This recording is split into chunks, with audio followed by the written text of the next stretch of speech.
வணக்கம் சவுக்கு மீடியா நேயர்களே. இன்றைய அரசியல் அரட்டையில் பல்வேறு அரசியல் மற்றும் சமூக நிகழ்வுகளை பற்றி பேச இருக்கிறோம். வாருங்கள் சார். வணக்கம். வணக்கம். வணக்கம். மறந்துட்டீங்க தானே? மறக்கல. கடும் கோபம். சண்டே ஞாயிற்றுக்கிழமை புதுசாக கல்யாணம் ஆயிருக்கு. கொஞ்சமாவது மனசாட்சி இருக்கா என்பது ஈரம் இருக்கிறதா என்பது அவரது மௌனத்திலிருந்து நாம் புரிந்து கொள்ள வேண்டியது. கொஞ்சம் அட்ஜஸ்ட் பண்ணிப்பா, எலெக்ஷன் வரைக்கும் கோச்சுக்காது. சார், நேற்று உலக பத்திரிகை சுதந்திர தினம். நீங்கள் கைதாகி விடுதலையாகி 1 வருஷம் ஆகுது. So anniversary. ஆக்சுவலாக நீங்கள் தேனியில் இருந்தீங்க. ஆக்சுவலி என்ன அரெஸ்ட் பண்ண போகிறாங்கன்னு சொல்லிட்டு நான் ஒரு இடத்துல இருந்தேன். ஓகேவா? அங்கே தான் உங்களுக்கு கால் பண்ணுறேன். சார் இந்த மாதிரி இருக்கேன் சார், இந்த இடத்துல இருக்கேன். மணி என்ன இருக்கும்? மணி ஒரு 11, 10:30, 11 தான் இருந்துச்சு. இருக்கேன் அப்படின்னு சொல்லிட்டு நான் உங்கள்கிட்ட பேசுகிறேன். அதெல்லாம் ஒன்றும் இல்லை, அரெஸ்ட்லாம் பண்ண மாட்டாங்கடா. என்ன பண்ணுற, ஞாயிற்றுக்கிழமையாக உனக்கு பொண்ணு பார்க்குறாங்களே, பொண்ணு பார்த்துட்டு என்ன பண்ணுறேன், நேராக போய் ஆஃபீஸில் வீடியோ போட ஸ்டார்ட் பண்ணேன் அப்படின்னு சொல்லிட்டு சொல்கிறீங்க. அப்போ கால் வச்சு எனக்கு 4-5 மணிக்கெல்லாம் ஃப்ரெண்ட்ஸ் கால் அடிக்கிறேன், காலையில் அரெஸ்ட் பண்ணிட்டாங்க அப்படின்னு சொல்லிட்டு. நான் உனக்கு கால் பண்ணி முடிச்சுட்டு தூங்க போயிட்டேன். போய் படுத்துகிற ரூமுக்கு செக்இன் பண்ணிட்டோம். செக்இன் பண்ணிவிட்டு போய் படுக்க போது முன்னாடி லியோட்ட சொல்லிவிட்டு படுக்கணும் அப்படின்ட்டு சொல்லிவிட்டு தூங்குறேன். தூங்கி அது எவ்வளோ நேரம் தூங்குனேன்றது ஞாபகம் இல்லை. பட் 12 மணிக்கு முன்னாடி முடிஞ்சிருச்சு. நம்ம இதுலேருந்து தொடங்குவது சரியாக இருக்கும் என்று நினைக்கிறேன். என்ன நடந்துச்சுன்றதெல்லாம் நம்ம ரீகால் பண்ணலாம். நேற்று இந்த உலக பத்திரிகை சுதந்திர நாளை முன்னிட்டு பத்திரிகையாளர்களுக்கு முதல்வர் அவர்கள் வாழ்த்து தெரிவித்திருக்கார். இதுதான் வினோதத்திலும் வினோதம். உங்களுக்கு தெரிவிச்சாரா? எனக்கு தெரியல. என்ன போட்டிருக்காருன்னா, உலக பத்திரிகை சுதந்திர வரிசையில் இந்தியா 151வது இடத்திற்கு வீழ்ந்து விட்டது. ஏன் அவரை கேட்டுக்கிறார். ஏனென்றால் கேள்விகளை கண்டு பிஜேபி அரசு அஞ்சுகிறது. அது செய்தியாளர்களை கைது செய்கிறது, மீடியா அலுவலகங்களை சூறையாடுகிறது, ஊழலுக்கு எதிராக பேசுபவர்களை மௌனமாக்குகிறது, உரிமைகளை பறிக்கிறது. இந்த உலக பத்திரிகை சுதந்திர நாளில் நாம் அச்சமில்லாத ஊடக சுதந்திரத்திற்காக தொடர்ந்து குரல் கொடுக்க வேண்டும். ஊடக சுதந்திரம் இல்லை என்றால் ஜனநாயகம் இருட்டில் இறந்துவிடும். அதனால்தான் உயிரை கொடுத்தாவது பத்திரிகை சுதந்திரத்தை நாம் காக்க வேண்டும். பத்திரிகையாளர்களுக்காக மட்டுமல்ல, ஒவ்வொரு குடிமகனுக்கும் கேள்வி கேட்கும் உரிமை இருக்கிறது. அதிகாரத்தை நோக்கி கேள்வி எழுப்பும் உரிமையும் உண்மையை பேசும் உரிமையும் ஒவ்வொரு குடிமகனுக்கும் இருக்கிறது.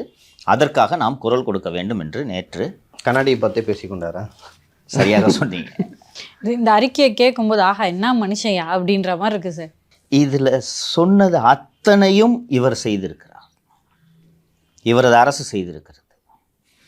இதை இவர் பத்திரிகை சுதந்திரத்தை பற்றி பேசுவது தான் வினோதத்திலும் வினோதம். அன்றைக்கி கொஞ்சம் 1 வருஷம் ஆயிடுச்சு. 1 வருஷம் ஓடியது என்னால் நம்ப முடியல இல்லையோ. எனக்கு இன்னும் மதுரை சிறையிலிருந்து வெளியே வந்த அந்த கடைசி தருணம் எனக்கு ஃப்ரெஷ்ஷாக ஞாபகம் இருக்குது. லியோ சொன்னது போல் ஃபோன் பண்ணி எனக்கு சம்திங் இஸ் கோயிங் ஆன் அப்படின்றது எனக்கு தெரியுது. பட் நான் கைது செய்து இப்படி இந்த அளவுக்கு இது செல்லும் என்று நான் நினைக்கவில்லை. அண்டு தொடர்ந்து இந்த அதிகாரிகள் என்னை ஏதாவது ஒரு இதில் கைது செய்யணும்னு சொல்லிட்டு முயற்சி செய்து கொண்டே இருக்கிறார்கள். முதல்வரோ துணை முதல்வரோ அனுமதி தரவே இல்லை. ஒரு ஸ்டேஜில் சரி ஒரு வழக்கு போடுங்கன்ட்டு உதயநிதி சொல்கிறாரு. உதயநிதி போய் முதல்வர்கிட்ட சொன்னோடனே முதல்வரும் சரி போடுங்க என்று தான் சொல்கிறார்கள். ஒரு கட்டி வைத்திருக்கும் ஒரு விலங்கை அவிழ்த்து விட்டால் எப்படி பாயும், அப்படி பாய்ந்தது காவல்துறை. நான் எனது நண்பர் திரு ராஜரத்னம் அவர்களோட உள்ள ஒரு கிரகப்பிரவேச விழா, அந்த விழாவுக்காக தூத்துக்குடி சாயல்குடி சென்றிருக்கிறேன். இங்கே சென்னையிலேருந்தே என்னை தொடர்ந்து கொண்டிருக்கிறார்கள் காவல்துறையினர். நான் இயல்பாக இருக்கேன், நம்ம என்ன தப்பு பண்ணால் நம்மளை எதுக்கு இது பண்ண போகிறாங்கன்ட்டு. அண்டு ராமநாதபுரத்தில் போயிட்டு ஒரு கடற்கரையோரம் ஒரு விடுதியில் தங்குறோம் அந்த நிகழ்ச்சிக்கு போகிறதுக்காக. இவன் கடல் மார்க்கமாக இலங்கைக்கு தப்பிச்சு போயிட்டான்லாம் நினச்சிருக்காங்க. என்னென்னா காலைல பீச்சில் வாக்கிங் போனேன், டவர் கடலுக்கு நடுவில் காமிச்சிருக்கு. சார் இவன் இலங்கைக்கு தப்பிச்சு போயிட்டான் சார். இவங்க டவரை வச்சுக்கிட்டு ஜேம்ஸ் பாண்டுகள் இலங்கைக்கு போயிட்டான், டவர் கடலில் காட்டுது. யாரோ இன்ஃபர்மேஷன் கொடுத்துட்டாங்க நம்ம டீம்லேருந்து. வெளியே நான் கேள்விப்பட்ட செய்திகள் அவ்வளவு அதிர்ச்சி ஊட்டும் வகையில் இருந்தன. ராமநாதபுரத்திலே வச்சு கொல்றதுக்கு முதல் திட்டம். எப்படி திட்டம்னா, பின்னாளில் என் மீது கோவை காவல்துறையில் பசும்பொன் முத்துராமலிங்க தேவர் அவர்களை இழிவாக பேசிவிட்டேன்னு ஒரு வழக்கு பதிவு செய்கிறாங்க. அந்த அடிப்படையில் சாதி ரீதியாக ஒரு குரூப்பை ராமநாதபுரத்தில் கிளப்பி விட்டு ஒரு சின்ன கலவரம் மாதிரி ஆகி காரை கொளுத்துறது தான் ஒரிஜினல் பிளான். ராமநாதபுரம் எஸ்பி நான் அது ஒத்துக்க மாட்டேன், லீவில் போகிறார். இவர்களும் இது நடந்துடும் அப்படின்ட்டு பிளான் பண்ணிகிட்டு இருக்கும்போது நான் மாலை தானே நான் கிளம்ப வேண்டி இவர்கள் திட்டமிட்டு ஏற்பாடுகள் செய்திருக்கிறார்கள். காலையிலே கிளம்பிட்டோம் நாங்கள். கிரகப்பிரவேசம் தானே, என்ன வேலைங்க, கிரகப்பிரவேசம் ஒரு 10-11 மணிக்கு கறிசோறு போட்டாங்க, போட்டுட்டு கிளம்பி விட்டோம். மறுநாள் மூணாறு செல்வதாக திட்டம். கரெக்டாக மூணாறு போயிட்டு அதுக்கப்புறம் சென்னை திரும்புவதாக திட்டம். சரின்னு போகிறேன். போன உடனே எனது நண்பர் தான் தேனி மாவட்டத்தை சேர்ந்த செய்தியாளர், அவர் தான் அறை புக் பண்ணுறாரு. அறை புக் பண்ண உடனே கடைசியாக லியோ சொன்னது போல் லியோட்ட பேசிவிட்டு தூங்குறேன் நான். காலையில் ஏர்லி மார்னிங் கிளம்பலான்ட்டு, டிரைவர் பிரபு தான் வண்டி ஓட்டிகிட்டு தான் உங்களுக்கு தெரியும், கண்டினியூஸாக ஓட்டிகிட்டு இருக்கிறானேன்னு சொல்லிட்டு தம்பி தூங்கி எழுந்திரிச்சிட்டு போகலாம் அப்படின்னு சொல்லிட்டு அவன் நான் ஓட்டுறேன் அப்படின்னு அதெல்லாம் ஒன்றும் வேணாம் தூங்கி எழுந்திரிச்சிட்டு செல்வோம் என்று போய் தங்குறேன். ஒரு 1 hour தூங்கியிருப்பேன் நான்.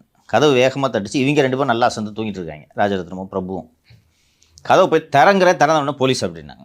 சொன்னோடனே எனக்கு தெரிஞ்சு போச்சு, சரி அரெஸ்ட்டுன்ட்டு. தப்புன்னு உள்ளே வந்தாங்க. இவங்க 2 பேரும் முழிச்சு எழுந்துச்சு இப்படி பார்க்குறேன், ஒன்றும் இல்லைடா பயப்படாதீங்க போலீஸ் தான் என்று சொல்லிவிட்டு என்னை கைப்பிடிச்சி கூப்பிட்டு போய்ட்றாங்க. அழைத்து கொண்டு என்னை வண்டியில் நானும் உள்ளபடியே சொல்கிறேன் இல்லையோ நான் சுட போகிறேங்கன்னு தெரிஞ்சு போச்சு. நான் மனசில் தோண்டிடுச்சு எனக்கு. வண்டியை கூட்டிகிட்டு வண்டியில் என்னை வச்சுட்டு கொண்டு போய் இந்த அங்கேருந்து எவ்வளோ நேரம், ஒரு அரை மணி நேரம் ட்ராவல் பண்ணியிருப்போன்னு நினைக்கிறேன். கொண்டு போய் ஒரு இடத்துல வண்டியில் வச்சுட்டாங்க. முன்னாடி ஒரு இன்ஸ்பெக்டர் இருந்தார், யாருன்னு தெரியல, அவர்கிட்ட என்ன பேசுனேன்றதே எனக்கு நல்லா ஞாபகம் இருக்குது. சார் என்ன சார் சுட போகிறீங்களா அப்படின்றேன். பக்கத்தில் வீடுலாம் இருக்குது, இங்கேயா வச்சு சுடுவாங்க அப்படின்னாங்க.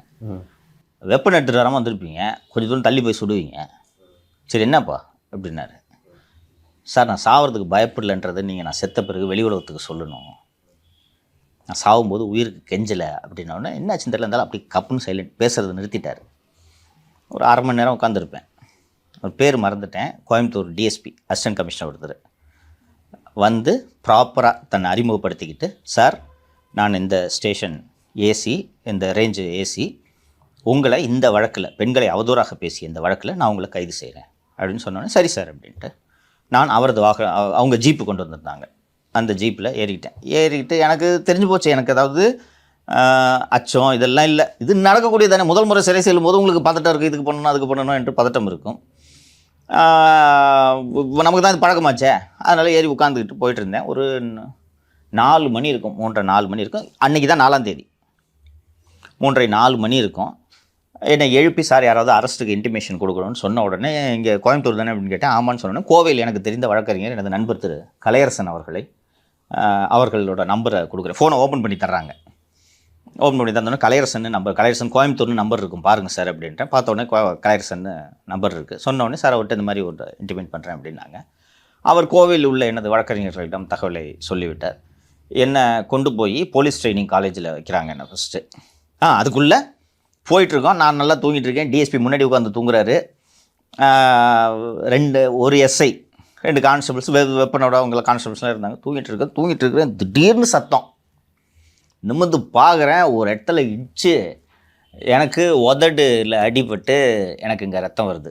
பின்னாடி உட்காந்துருந்த கான்ஸ்டபிளுக்கு முன்வரிசை பல்லு பூரா போயிடுச்சு. இவர் அந்த டிஎஸ்பி உட்காந்துருந்தார்ல, அவர் முன்னாடி இப்படி பிடிச்சிக்கிட்டு உட்காந்துட்ருக்காரு. அடி அவருக்கு. இந்த சப் இன்ஸ்பெக்டர் மட்டும் கீறல் இல்லாமல் தப்பிச்சிருக்காரு. சார் எப்படி சார் நீங்கள் எப்படி சார் உடனே நான் கரெக்டாக இடிய போகிறான்றதை பார்த்துட்டு இப்படி எந்திரிச்சு நின்று சீட்டை இப்படி டைட்டாக பிடிச்சிக்கிட்டேன் என்று அவர் சொன்னார். பல்லடம் என்று நினைவு. பல்லடம். அந்த கார் வந்து அந்த கார் யூட்டர்ன் போட்டு நிற்கிது. இவர் போலீஸ் தப்பு என்னன்னு கேட்டேன். நல்ல டிரைவரு, 24 hours அவங்கள சுட்டிக்கிட்டு இருக்கோம். போகிற இடத்துக்குலாம் இந்த வண்டி போகுது. பின்னாடி சாயல்குடி, இங்கே தேனி போய் பின்னாடியே சுற்றிக்கிட்டு ஒரே டிரைவர் போட்டு அடி நச்சா கண்ணை திறந்துக்கிட்டே தூங்கினான்றார். அவன் கண்ணை திறந்துருக்கானா, திறந்துக்கிட்டே போய் விட்டுருக்கான். சொன்ன உடனே என்னை டக்குன்னு இமீடியட்டாக கூட்டு போயிட்டு எனக்கு மூஞ்சி வீங்கிருச்சு. இந்த அடிப்பட்ட வேகத்தில் இந்த உதடு கிழிஞ்சிருக்கு. முகம் என்னமோ பண்ண போகிற மாதிரி இருந்துச்சு. அப்போவும் எனக்கு மனசில் நம்ம எப்படி ஷூட்டில் உட்கார்றது, மூஞ்சுக்கு ஏதாவது ஆயிடுச்சா அப்படின்னு சொல்லிட்டு நான் அவர்கிட்ட சார் மோத்துக்கு ஏதாச்சும் ஆயிடுச்சுன்னா ஒன்றும் இல்லைங்க உதடு சார் நீங்கள் போய் சொல்கிறீங்க, ஃபோனை ஓப்பன் பண்ணுங்கள், கேமரா காட்டுங்க. என் மைண்டில் அப்போ உண்மையிலே சொல்கிறேன், எனக்கு நம்ம ஏதாவது இதாகிடுச்சுன்னா நம்ம கேமராவில் உட்கார முடியாது அப்படின்ட்டு. சார் ஒன்றும் இல்லை சார் அப்படின்றேன். ஸோ அவர் சொல்கிறாரு, நான் இல்லை சார் நீங்கள் ஏதோ ஆயிடுச்சு, ஏன்னா இங்கெல்லாம் வீங்கியிருக்கு எனக்கு மூஞ்சில் பயங்கர அடி, ஏன்னா எல்லோரும் ரத்தத்தோடு நிற்கிறாங்க. நமக்கு ஏதோ ஆயிருக்கு, இவங்க பொய் சொல்கிறாங்க பயந்துக்கிட்டு என்று நினைத்து கொண்டிருக்கிறேன். நான் அப்புறம் டக்குன்னு அவர் ஃபோனை ஓப்பன் பண்ணி கேமராவை காமிச்சோடனே பார்த்தா இந்த இடத்துல கிழிஞ்சு தொங்குது. இங்கே கை காலெல்லாம் சிராய்ப்பு, சின்னதாக அந்த சீட்டு கால் எங்கெங்கெல்லாம் போய் உராய்ந்ததும் சிராய்ப்பு. பக்கத்தில் ஒரு ப்ரைவேட் ஹாஸ்பிட்டல் கூட்டு போயிட்டாங்க. அவங்களுக்கு பயம், அவங்களுக்கு தெரியுதில்ல, இப்போ 20 கேஸ் போடலான்னு பிளான் பண்ணால் கேஸ் எப்படி ஆயிடுச்சேன் என்று அவர்களுக்கு பயம். அப்புறம் பிறகு பல்லடத்தில் ஃபஸ்ட் எய்டு பண்ணிவிட்டு என்னை கோயம்புத்தூர் கொண்டு போய் போலீஸ் ட்ரைனிங் காலேஜ், இப்போ பிஆர்எஸ் போலீஸ் ரெக்ரூட் ஸ்கூலு அதில் வச்சுருந்தாங்க. நல்லா ஜாலியாக பேசிகிட்டு இருந்தாங்க, நைஸ் பீப்புள். அருண் என்ற இன்ஸ்பெக்டர், சைபர் கிரைம் இன்ஸ்பெக்டர் பேசிகிட்டு இருக்காங்க. பேசிக்கிட்டு ஃபுட்டெலாம் வாங்கி கொடுத்தாங்க. எனக்கு இது மட்டும்தான். அன்று ஒரு மாலை 7 மணி போல் என்ன நீதிமன்றத்தில் மாலை 7 மணியில் 5-6 இருக்கும்னு நினைக்கிறேன், நீதிமன்றத்தில் ப்ரொடியூஸ் பண்ணுறாங்க. எனக்கு கலையரசன்ட்ட சொல்கிறதுனால லீகல் ஹெல்ப் வந்துருன்றதுல எனக்கு நம்பிக்கை இருந்தது. கலையரசன்ட்ட கோர்ட்டில் ப்ரொடியூஸ் பண்ணுறாங்க. பொண்ணு போய் முதல்ல ஹாஸ்பிட்டல் கூட்டு போனார். எனக்கு காலையில் ஹாஸ்பிட்டல் கூட்டு போனாங்களா ஈவினிங் கூட்டு போனாங்களான்றது எனக்கு சரியாக நினைவில்லை. கூட்டிகிட்டு போகிறாங்க. கூட்டு போயிட்டு வந்த உடனே அதுக்கப்புறம் ரிமாண்ட் ஆர்குமெண்ட் நடக்குது. நல்ல நீதிபதி கோபாலகிருஷ்ணன் வழக்கறிஞரே அப்போது தான் பார்க்குறேன் நான். அவர் வந்ததும் ஆர்கியூ பண்ணுறாங்க. அவங்க இந்தந்த செக்ஷன் அது இதெல்லாம் சொன்னோன்னே ரொம்ப நேரம் ஆர்குமெண்ட் 7:30-8 மணி வரைக்கும் ஆர்குமெண்ட் நடந்து போது இவங்க போலீஸ் போட்ட செக்ஷனில் 2 செக்ஷனில் ரிமாண்ட் பண்ண மாட்டேன்னு சொல்லிட்டு மீதி செக்ஷனில் ரிமாண்ட் பண்ணுறாரு. எனக்கு மனசில் என்ன இருக்குதுன்னா, நம்ம பாட்டு ட்ரெஸ்ஸு லேப்டாப்லாம் அங்கே ஐபேடெல்லாம் அங்கே இருக்குது, யார்கிட்டையாவது சொல்லி பிரபு ராஜரத்னத்தை சொல்லி அதை எடுத்துகிட்டு போய், ட்ரெஸ்ஸு ஒரு 2 நாள் ட்ராவல் பண்ணுறாங்களா அதுக்கு ட்ரெஸ்ஸு சூட்கேஸ் இதெல்லாம் இருக்குது, அவங்ககிட்ட சொல்லி அதை எடுத்துகிட்டு போகணும். இவங்க நம்மளை இது பண்ணியிருக்கிறதுனால ரூமுக்கு 1 நாள் தான் வாடகை கொடுத்துருக்குறோம், அதை காலி பண்ண சொல்லணும், ஹோட்டல் ஓனர் தூக்கிங்கன்னா போட்டிருக்க போகிறாங்க என்று யாரிடம் சொல்லி அனுப்புவது என்று நான் பார்த்துக்கிட்டே இருக்கிறேன். மறுநாள் என்னை கோவை சிறையில் அன்றைக்கி நைட்டு ரிமாண்ட் பண்ணி முடிச்சு நைட்டு ஒரு 10-11 இருக்கும், 11:30 இருக்கும், கோவை சிறைக்கு என்ன கொண்டு போகிறாங்க. கோவை சிறைக்கு கொண்டு போனோடனே அட்மிஷன் ப்ரொசீஜர் நடக்குது. நான் ஜாலியாக டாட்டா கட்டிட்டு வரேன். ஹாஸ்பிட்டலில் என்ன கூப்பிட்டு போகிறாங்க, எல்லாரும் ஜாலியாக டாட்டா கட்டிட்டு ஐஎஸ்எல் எல்லாம் வீடியோ எடுக்கிறாங்க. ஒரு 10 பேர் வீடியோ எடுத்தாங்க ஜெயில் வாசலில். எல்லாருக்கும் டாட்டா கட்டிட்டு போகிறேன். போன உடனே இந்த என்ட்ரி ப்ரொசீஜர் எல்லாம் முடிந்த பிறகு என்னை போய் இந்த வழக்கமாக கைதிகள் காத்திருக்கிற அறையில் என்ன வைக்கிறாங்க. இருக்கும்போது நான் பார்த்துட்ருக்கேன், நேராக ஜெயிலர் இருக்கார். மணி 12 தாண்டிடுச்சு. நார்மலாக ஜெயிலர்ஸ் அவ்வளோ நேரம்லாம் இருக்க மாட்டாங்க. அசிஸ்டன்ட் ஜெயிலர் ஒருத்தர் இருப்பார், அவர் தான் அட்மிஷன் பார்ப்பார். ஜெயிலர்ஸு எமர்ஜென்சியாக மட்டும் வருவாங்க. 12வது 1வது மணி. என் கூட புதுசாக அட்மிஷனுக்கு ஒரு 2 கைதி வந்திருக்காங்க. அவங்களும் உட்காந்துட்டு இருக்காங்க. நார்மலாக இவ்வளோ நேரம்லாம் உட்கார வைக்க மாட்டாங்க. அட்மிஷன் ஆனால் 10 நிமிஷம் தூக்கி இந்த செல்லில் போடு, அவ்வளோதான். சரி, நான் வெயிட் பண்ணுறேன். அதுக்கப்புறம் பார்த்தா இப்போ பேரெலாம் மறந்துட்டேன். ஒரு சீஃப் வார்டர் ஒருத்தர், கோயம்புத்தூர் ஜெயிலில் இங்கேருந்து பார்த்தீங்கன்னா இந்த வெளியில் இருக்க அந்த இது தெரியும், சைக்கிள் தள்ளி கொண்டு அவர் வருகிறார். வந்தோடனே வான் அப்படின்னு கூப்பிட்டோடனே நான் ட்ரெஸ் எல்லாம் எடுத்துக்கிட்டு, அதுக்குள்ளே இந்த கோயம்புத்தூர் போலீஸே எனக்கு ட்ரெஸ்ஸு, பேஸ்ட்டு, ப்ரஷ் இதெல்லாம் வாங்கி கொடுத்து விட்டார்கள். கோபாலகிருஷ்ணன் வாங்கி கொடுத்தாரோ போலீஸ் வாங்கி கொடுத்தாங்கன்னு நினைவில்லை. எடுத்துக்கிட்டு போகிறேன். போன உடனே அவர் வா அப்படின்ட்டு கூப்பிட்டுட்டு போகிறேன். போன உடனே ஒரு ரூம் இருக்குது, 2 சைடு படிக்கட்டு ஏறுற மாதிரி இருக்குது ஒரு ரூம். அதுக்கு 2 என்ட்ரன்ஸு. நான் இங்கே போனோடனே உள்ளே சீஃப் ஆர்டர் கூப்பிட்றாரு போ அப்படின்றாங்க. போயிட்டு நான் உள்ளே இங்கே இந்த படியில் ஏறி இங்கே நுழையிறதுக்கு போகிறேன். ஒரு சிறை காவலர் ஒருவர் உள்பனியன் போட்டுக்கிட்டு, பேண்ட்டு மட்டும் போட்டு உள்பனியன் போட்டுக்கிட்டு இப்படி கையை வச்சுட்டு நிற்கிறாரு. எனக்கு ஏதோ தப்பு நடக்க போகுது அப்படின்ட்டு அப்போ தான் தெரியுது எனக்கு. டக்குன்னு கழுத்தில் கையை வச்சு தள்ளுறாங்க. தள்ளினோடனே ஒரு இரும்பு பெஞ்ச் இருக்குது. அந்த இரும்பு பெஞ்சில் என்னை குப்புற படுக்க போட்டு இங்கே பின்னாடி ஏறி ஒரு 2 பேர் உட்காந்துக்கிறாங்க. ஒருத்தர் இந்த கை இழுத்து பிடிச்சிக்கிறார், ஒருத்தர் இந்த கை இழுத்து பிடிச்சிக்கிட்டு இந்த வலது கையில் லத்தியில் அட்டி விழுது. இங்கேருந்து கரெக்டாக அடி, இங்கேருந்து இது வரைக்கும் அடித்த உடனே, சார் பிளேட்டு வச்சுருக்கு உடஞ்சிரும், சார் பிளேட் வச்சு உடஞ்சிரும் கத்துறேன். ஐயோ எதுக்கு சார் அடிக்கிறீங்க சார், நான் ரைட்டர் சார், எனக்கு கையை விட்டுருங்க அப்படின்னு நான் சொல்கிறேன். அட்டி விழுந்துக்கிட்டே இருக்குது. எனக்கு அப்போதெல்லாம் அந்த ஹார்ட்டில் பிளாக் இருந்திருக்குல்ல, எனக்கு தெரியல. நான் இது பண்ணிகிட்ருக்கேன். எனக்கு மூச்சு திணறல் ஏற்படுகிறது. கண்ணை கட்டிடுறாங்க. ஒரு துண்டை வச்சு, நான் வாங்கிட்டு போன துண்டையே வச்சு, நான் எனக்கு யூஸ் பண்ணுறதுக்காக ஒரு துண்டு வாங்கிட்டு போயிருக்கேன். அந்த துண்டையே வச்சு கண்ணை கட்டிடுறாங்க. கண்ணாடி தட்டி விட்டுட்டு கண்ணை கட்டிடுறாங்க. திறக்கவே இல்லை. எனக்கு மூச்சு திணறல் படுகிறது. டேய் செத்துற போகிறான்டா என்று ஒருவர் அங்கே சொல்கிறார்.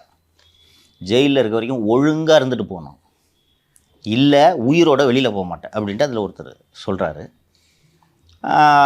முடித்த உடனே நான் எனக்கு என்ன கண்ணை கட்டிட்டதுனால எதுவும் தெரியல. என்னால் காலில் லட்டியில் அடிக்கிறாங்க. காலில் இந்த லாடம் கட்டுறதுன்னு சொல்லுவாங்கள்ல, லட்டியில் அட்டின்னு அடிக்கிறாங்க. அடித்த உடனே அதுக்கப்புறம் இந்த மூச்சத்தில் ஏற்பட்ட உடனே அடியை நிறுத்திட்டு குதின்றாங்க. என்னால் குதிக்க முடியல தான், உள்ளங்கால் வலிக்குது இல்லை, குதின்றாங்க. நான் உட்காந்துட்டேன், நான் என்னால் குதிக்க முடியல, தடவுறேன், வெறும் ஷூவாக தெரியுது. இது பண்ண உடனே அதுக்கப்புறம் நான் சார் என்னை விட்டுருங்க, தண்ணி வேணுன்றேன். அது அந்த மாதிரி நேரத்தில் அந்த மூச்சு இழுப்பை பார்த்துட்டு தண்ணி வேகமாக குடிச்சா ஏதோ ஆயிடும் போல இருக்குது. ஏய் சொட்டு சொட்டா குடி, டக்குன்னு குடிக்காத, சொட்டு சொட்டா குடின்னு சொட்டு சொட்டா தண்ணியை ஊற்றுறாங்க. அப்புறம் என்னால் நடக்க முடியல. 2 சைடும் 2 பேர் கையை இப்படி வச்சுக்கிட்டு என்னை தரதரவென்று இழுத்து கொண்டு போகிறார்கள். போன உடனே போய் அந்த செல்லுக்கு போகிறாங்க. டாக்டர் வர சொல்லி எனக்கு கையை உடஞ்சிச்சுன்னு நினைக்கிறேன், டாக்டர் வர சொல்லுன்னு சொல்கிறேன்.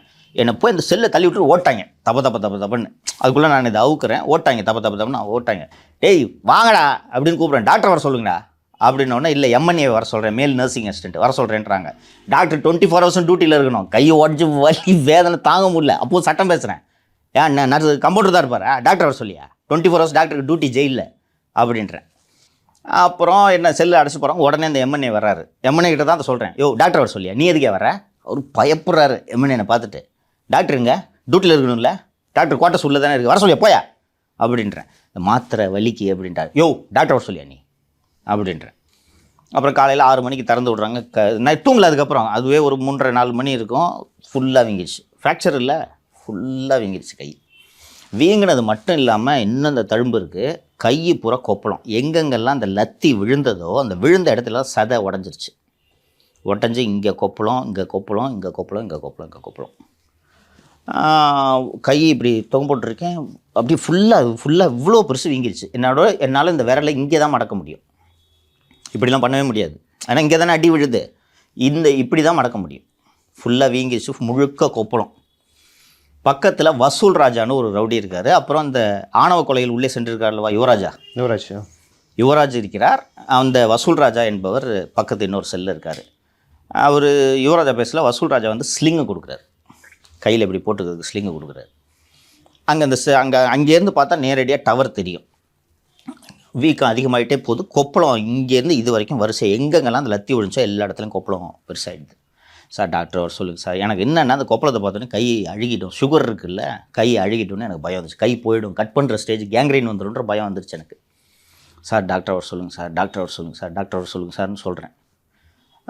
சொன்ன உடனே அதுக்குள்ளே போய் இங்கே சொல்லிடுறாங்க, இந்த மாதிரி ஸ்லிங்கு கொடுத்துருக்கான் வசூல் ராஜா அப்படின்ட்டு.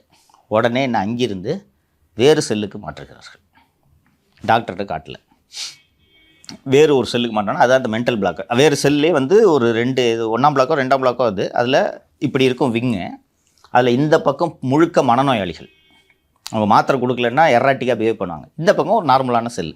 அங்கே கொண்டு போய் போடுறாங்க. என்ன போடுறாங்க, கை அப்படியே வீங்கிக்கிட்டே போகுது. இதுக்கு நடுவில் சூப்பரண்டு வந்து புதுசாக வர கைதிகளை சூப்பரண்டு பரிசோதனை செய்யணும். இந்த செந்தில் குமார்னு ஒருத்தர் ஏற்கனவே கடலூரில் பஞ்சாயத்து ஆட்சியில், அந்த ஆள் வந்து ஒரு கடைந்தெடுத்த மனநோயாளி, வக்ரம் பிடித்தவர். இந்த கைதிகளை அடித்து துன்புறுத்தி பார்க்குறதுல மகிழ்ச்சி கொள்ளக்கூடிய ஒரு பிறழ் மனது படைத்தவர். அங்கே இந்த கோயம்புத்தூர் ஜெயில், அவர் சூப்பரண்டாக இருக்கிற ஜெயிலில் மட்டும் என்ன ப்ரொசீஜர்னால், அட்மிஷன் சமயத்தில் கைதிகள் சட்டையை கழட்டிட்டு பேரை சொல்லணும். வரிசையாக எல்லோரும் கழட்டுறாங்க. நான் டிஷர்ட் போட்டிருக்கேன், என் கை இப்படி கழட்ட முடியாது. பார்க்குறான் கழட்டுறனா இல்லையான்ட்டு. சரி நானும் சட்டையை கழட்டிட்டு, அவனுக்கு டாக்டர் வந்திருக்கார் கூட, சூப்பரண்டு கூட. கையில் ஏதோ பிளேட் வச்சுருக்கானா, உடஞ்சிருச்சுன்றான். என்னன்னு பாருங்கள். நான் அடி வாங்கும்போது சொல்கிறேன் கையில் பிளேட் இருக்குன்னு. காலையில் வந்து இருந்தாலும் சொல்கிறாருன்னா எனக்கு தெரியும்டா அவன் அடிச்சது, நான் தாண்டா அடிக்க சொன்னேன்றது எனக்கு கம்யூனிகேட் பண்ணுறாரு. அப்பவும் டாக்டர் வரல, என்ன பிளாக் மாற்றிட்டாங்க, வேறு ஒரு பிளாக்கில் போயிருக்கேன்.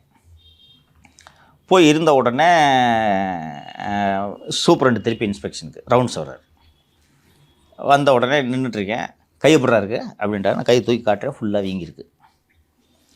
வந்து அந்த பிளாக்கில் சர்ச்சு.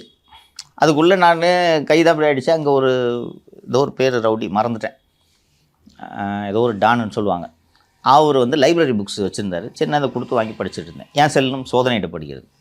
அந்த லைப்ரரி புக்ஸை பார்த்தோன்னே, இவனுக்கு புக்கு கொடுக்குறீங்களா அப்படின்ட்டு அந்த கைதியோட ரூமுக்கு அறைக்கு போய் உள்ளே இருக்கிற சின்னோண்டு கடிதாசிலேருந்து பேப்பர்லேருந்து வெள்ளை பேப்பர்லேருந்து எல்லாத்தையும் பறிமுதல் பண்ணிடுறாங்க. அதுக்கு என்ன ரீசன்னா, கடலூர் சிறையில் இருந்தாலும் எனக்கு குறைச்சல் கொடுத்தாரா, பிரிசனர்ஸ்க்கு அக்கௌண்ட் இருக்குல்ல, அந்த பிரிசனர்ஸ் அக்கௌண்ட்டில் கோர்ட் ஃபீஸ் ஸ்டாம்ப் வேணும்னு நான் கேட்டு கோர்ட் ஃபீஸ் ஸ்டாம்ப் வாங்குகிறேன்.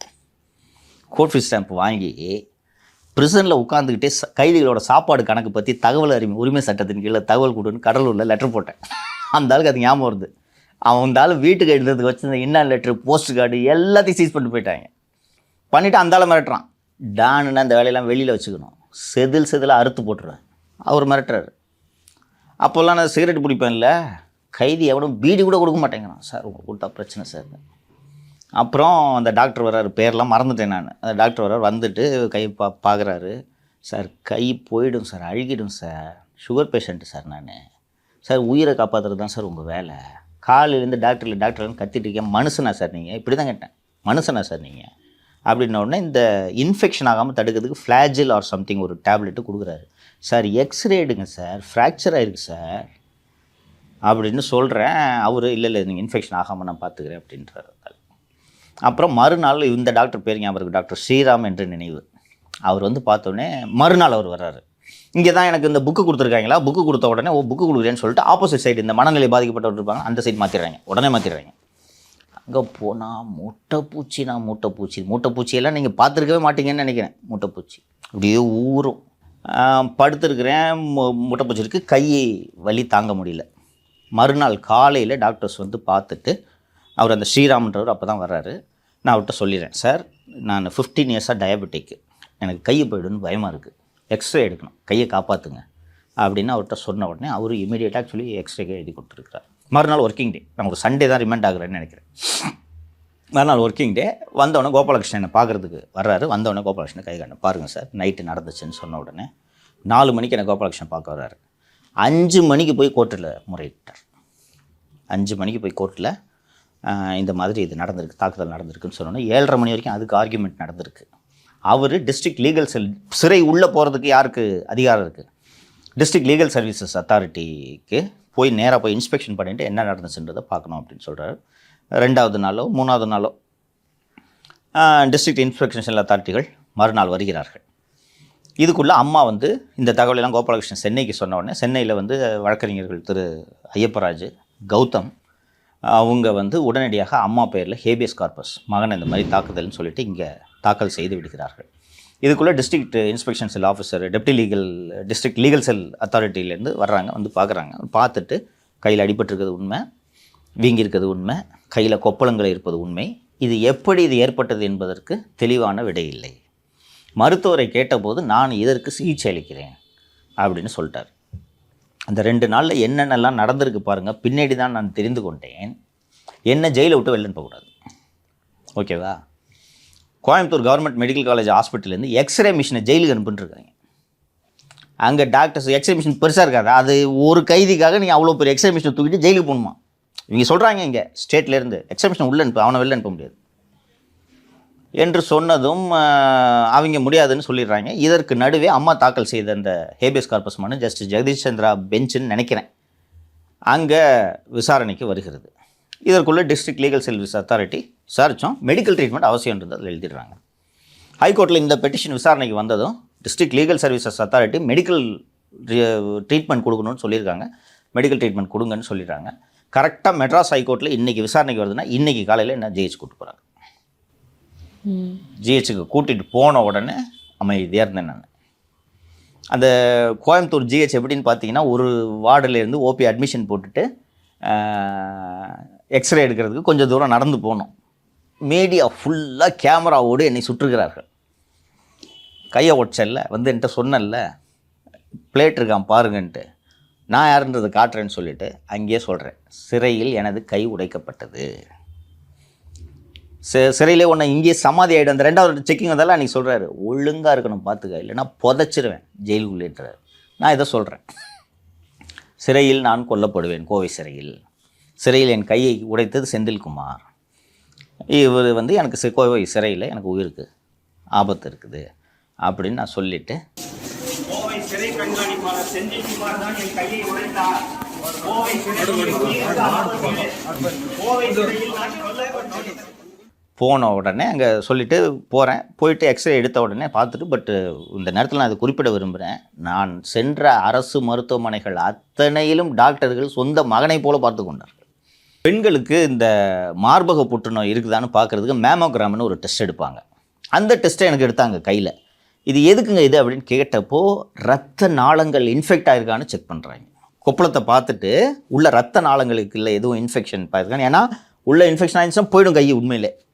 அதை பார்த்துட்டு அதெல்லாம் இல்லைன்னு சொன்னோன்னே சார் மொத்தம் 3 ஃப்ராக்சர், இந்த விரலில் ஒன்று, இந்த விரலில் ஒன்று, இங்கே இந்த 3வதாக இங்கே இந்த மணிக்கட்டில் உள்நான்ற பொண்ணு. அண்டு ஆர்த்தோவோட ஹெச்ஓடியே வந்துட்டார். வந்துட்டு இந்த மாதிரி நாங்கள் பிளாஸ்டர் பிஓபி தான் போடுறோம், ஏற்கனவே உங்களுக்கு இங்கே சர்ஜரி ஆயிருக்கிறதுனால இதுதான் இதுக்கு பெஸ்ட்டு ட்ரீட்மெண்ட்டு. ஃபர்தராக சர்ஜரி நீங்கள் மிகப்பெரிய தனியார் மருத்துவமனையில் நீங்கள் பண்ணிங்கனாலும் அவர்களும் இதை தான் சஜஸ்ட் பண்ணுவாங்க, இதில் சர்ஜரி அவசியம் இல்லை, this is the best treatment அப்படின்னாங்க. சார் டாக்டர் உங்கள் மேலே நம்பிக்கை இருக்குது, எனக்கு போலீஸ் தான் மோசம், உங்கள் மேலே நம்பிக்கை இருக்குதுன்னு சொன்னோன்னே அப்போது காவலர் ஒருவர் வந்து இந்த பாடி கேமை வச்சு ஷூட் பண்ணிட்டுருக்கார். யோ வெளில போயான்றேன், கையை உடஞ்சிருக்கு, வெளில போயா, ட்ரீட்மெண்ட் கொடுத்துருக்கேன், இதை வந்து வீடியோ எடுத்துகிட்டு இருக்கேன்னு பயப்படுறாங்க எல்லாரும். ஏன்னா நான் வெளியில் வந்து தைரியமாக பேச ஆரம்பிச்சிட்டேன். அப்போது நான் ஃப்ராங்காக சொல்கிறேன் இல்லையோ, இவ்வளவு அடுத்தடுத்து இவ்வளவு நடக்கும் என்பதை நான் எதிர்பார்க்கல. வழக்கமாக கேஸை போடுவாங்க, சரி கையை வச்சிட்டாங்க, என்ன ஆகுது என்று பார்க்கலாம் என்று இருக்கிறேன். நான் இதுக்குள்ளே வந்து கோபாலகிருஷ்ணன்ட்டு சொல்லி அனுப்புகிறேன், சார் என்னோடய ட்ரெஸ்ஸெலாம் அங்கே இருக்குது, ராஜரத்ன மோகன் டிரைவர் பிரபு இருப்பான், அவங்க யார்கிட்டையாவது மாலத்திட்டு இல்லைன்னா எங்கள் அம்மாட்ட கான்டாக்ட் பண்ணிங்கன்னா பிரபு நம்பர் இருக்கும், அவன்கிட்ட சொல்லி ட்ரெஸ் எல்லாம் எடுத்துன்னு போக சொல்லுங்கள் என்று நான் சொல்லி கொண்டு இருக்கிறேன். மறுநாள் செய்தித்தாளில் வருகிறது, கஞ்சாவோடு பிடிப்பட்ட 2 இவங்க 2 பேரும் இறங்குறாங்க சூட்கேஸ். எனக்கு உண்மையிலேயே எனக்கு அவர் கோபாலகிருஷ்ணனுக்கும் தெரியல, இந்த சந்திக்க வரும்போது நான் அவர்கிட்ட சொல்லி அனுப்புகிறேன். இல்லை எங்களுக்கும் தெரியல, நாங்களும் நினச்சிருக்கோம் சரி சங்கர் சர்மா தான் அது, அவங்க 2 பேரும் கார் எடுத்துகிட்டு சென்னைக்கு வந்துடுவாங்க, ஏன் பிரபு எங்கே போயிட்டான், ஏன் ஃபோன் அட்டன் பண்ண மாட்டேறான் அப்படின்னு சொல்லிட்டு இங்கெல்லாம் பேசிகிட்டு இருக்கோம். அப்புறம் செய்தித்தாளில் வருது, அவங்க மாஸ்க் போட்டிருந்தாங்க, போட்டுட்டு வருது, 2 பேரும் ஒன்றாக இருக்கக்கூடாதுன்னு ஒருவர் விருதுநகர், ஒருத்தர் தேனி மாவட்ட சிறை. 2 நாட்கள் கழித்து என்னை தேனி போலீஸார் வந்து உங்களை கஞ்சா வழக்கில் கைது பண்ணணும் சிறையில் ஃபார்மல் அரெஸ்ட் பண்ணுறாங்க. அதுக்குள்ளே எனக்கு தெரிஞ்சிச்சு இவங்க கஞ்சா வழக்கு அப்படின்ட்டு. அப்போது தான் நான் முதல் முறையாக இந்த பயங்கர கூட்டம் மதுரையில் போகும்போது நீங்கள் பார்த்தீங்கல்ல, பயங்கர கூட்டம். அண்டு தேனியில் என்ன அரெஸ்ட் பண்ணி மதுரை நீதிமன்றத்தில் ப்ரொடியூஸ் பண்ணுறாங்க. அவர் நீதிபதி இது பற்றி என்ன சொல்ல விரும்புகிறீர்கள்னு கேட்ட உடனே பொய் வழக்கு அப்படின்னு சொல்கிறேன். சொன்ன உடனே அவர் ரிமாண்ட் பண்ணிட்டாரு. ரிமாண்ட் பண்ண உடனே என்னை எடுத்துக்கிட்டு மீண்டும் என்னை கோவை சிறையில் விட்டு விடுகிறார்கள். அதற்கு பிறகு 2 நாட்கள் கழித்து என்ன திருச்சி காவல் நிலையத்தில் இந்த யூடியூப்பில் பேசிய இந்த வழக்குக்கே என்னை கைது செய்கிறார்கள். கைது செய்து ஃபஸ்ட்டு என்னை கஸ்டடி எடுக்கிறது திருச்சி போலீஸ். அதுக்கு மறுநாள் வந்து கைதுக்கு கோவைக்கு போன மறுநாளே இந்த சிஎம்டிஏ வழக்கில் என்னை வந்து கைது செய்கிறாங்க. அது முடிந்ததும் அடுத்தடுத்து தான் வழக்குகள் வந்துகிட்டு இருக்கு. மதுரையில் என்னை ப்ரொடியூஸ் பண்ணிடுறாங்க. நான் ஃபஸ்ட்டு கஸ்டடி போகிறது வந்து சென்னை கேஸாக என்னன்றது எனக்கு நினைவில்லை. ஒரு கேஸுக்கு கஸ்டடிக்கு போயிட்டு வந்துடுறேன். அதன் பிறகு தான் என்னை திருச்சிக்கு கஸ்டடிக்கு எடுக்கிறாங்க. திருச்சி மற்ற 2 கஸ்டடி போனப்போ எனக்கு ஒன்றும் பெருசாக தெரியல. திருச்சி கஸ்டடி எனக்கு போன உடனே எனக்கு வித்தியாசமாக தெரிகிறது. 3 நாள் 4 நாட்களுக்குள்ளே திருச்சி கஸ்டடி போகிறாங்க. போன உடனே உள்ளே நான் வண்டியில் ஏறுறேன். ஏறும்போதும் ஏறி பார்க்குறேன், மொத்தமாக பார்த்தால் அத்தனை பேரும், டிரைவரை தவிர அத்தனை பேரும் பெண்கள். அதில் ஒரு பெண்ணு, அவங்க பேரெல்லாம் மேஜிஸ்ட்ரேட்டு சொல்லியிருக்கேன், ஹாலிவுட் கேமராமேனை விஞ்சும் அளவுக்கு படுத்துக்கிட்டு ஆங்கிள் எடுக்கணும்ட்டா. ஏன்னா அவங்க தான் ஐஃபோன் வச்சுருக்காங்க, அவங்ககிட்ட நல்லா வருமா, ரெசல்யூஷன் வருமா, எடுங்கன்ட்டு. சரின்னு வண்டியில் ஏறி ஒரு சப் இன்ஸ்பெக்டர் ஒரு இன்ஸ்பெக்டர் இருந்தாங்க. இன்ஸ்பெக்டர் வண்டியில் ஏறல, அவங்க தனியாக ஜீப்பில் வராங்க. போயிட்டு என்ன கடைசியில் போய் அங்கே நடுவில் உட்காருங்க அப்படின்றாங்க. முன்னாடி ஒரு 4 ரோ இருக்கும்ல, 4 ரோவில் இருக்க அத்தனை உமன் கான்ஸ்டபிளும் கையில் ஃபோன் வச்சுட்டு, ஏன்பா எந்த கேமராவில் பதிவு பண்ணாலும் ஒன்று தானே வரப்போகுது, என்ன அத்தனை பேரும் எடுக்கிறாங்க. அந்த பெண் கேமரா மேதை சொன்னேன்ல, கர்ணன், கேமராமேன் கர்ணன், அவங்க கடைசி வரைக்கும் வீடியோ எடுக்கிற இடத்துல பல்வேறு கோணங்களில். அப்புறம் வருண்குமார் சொல்லி தான் இதெல்லாம் எடுத்திருக்காங்க. அந்த வாகனம் திருச்சியை சென்றடைவதற்குள் இந்த புகைப்படம் தொலைக்காட்சிகளில் வெளியானதுன்றதெல்லாம் நான் பின்னாடி தான் தெரிஞ்சுக்கிட்டேன். இப்போது நான் இதை வெளியில் சொல்லலை, இப்போ சொல்கிறேன். நான் அந்த பொம்பளை பிள்ளைங்க டூருக்கு வந்திருக்கிற மாதிரியே வர்றாங்க. வந்து எடுத்துக்கிட்டு ஜாலியாக இவங்க இதெல்லாம் அவங்க ஜாலியாக ஆட்ட அடிச்சுட்டு பேசிகிட்டு இருக்காங்க.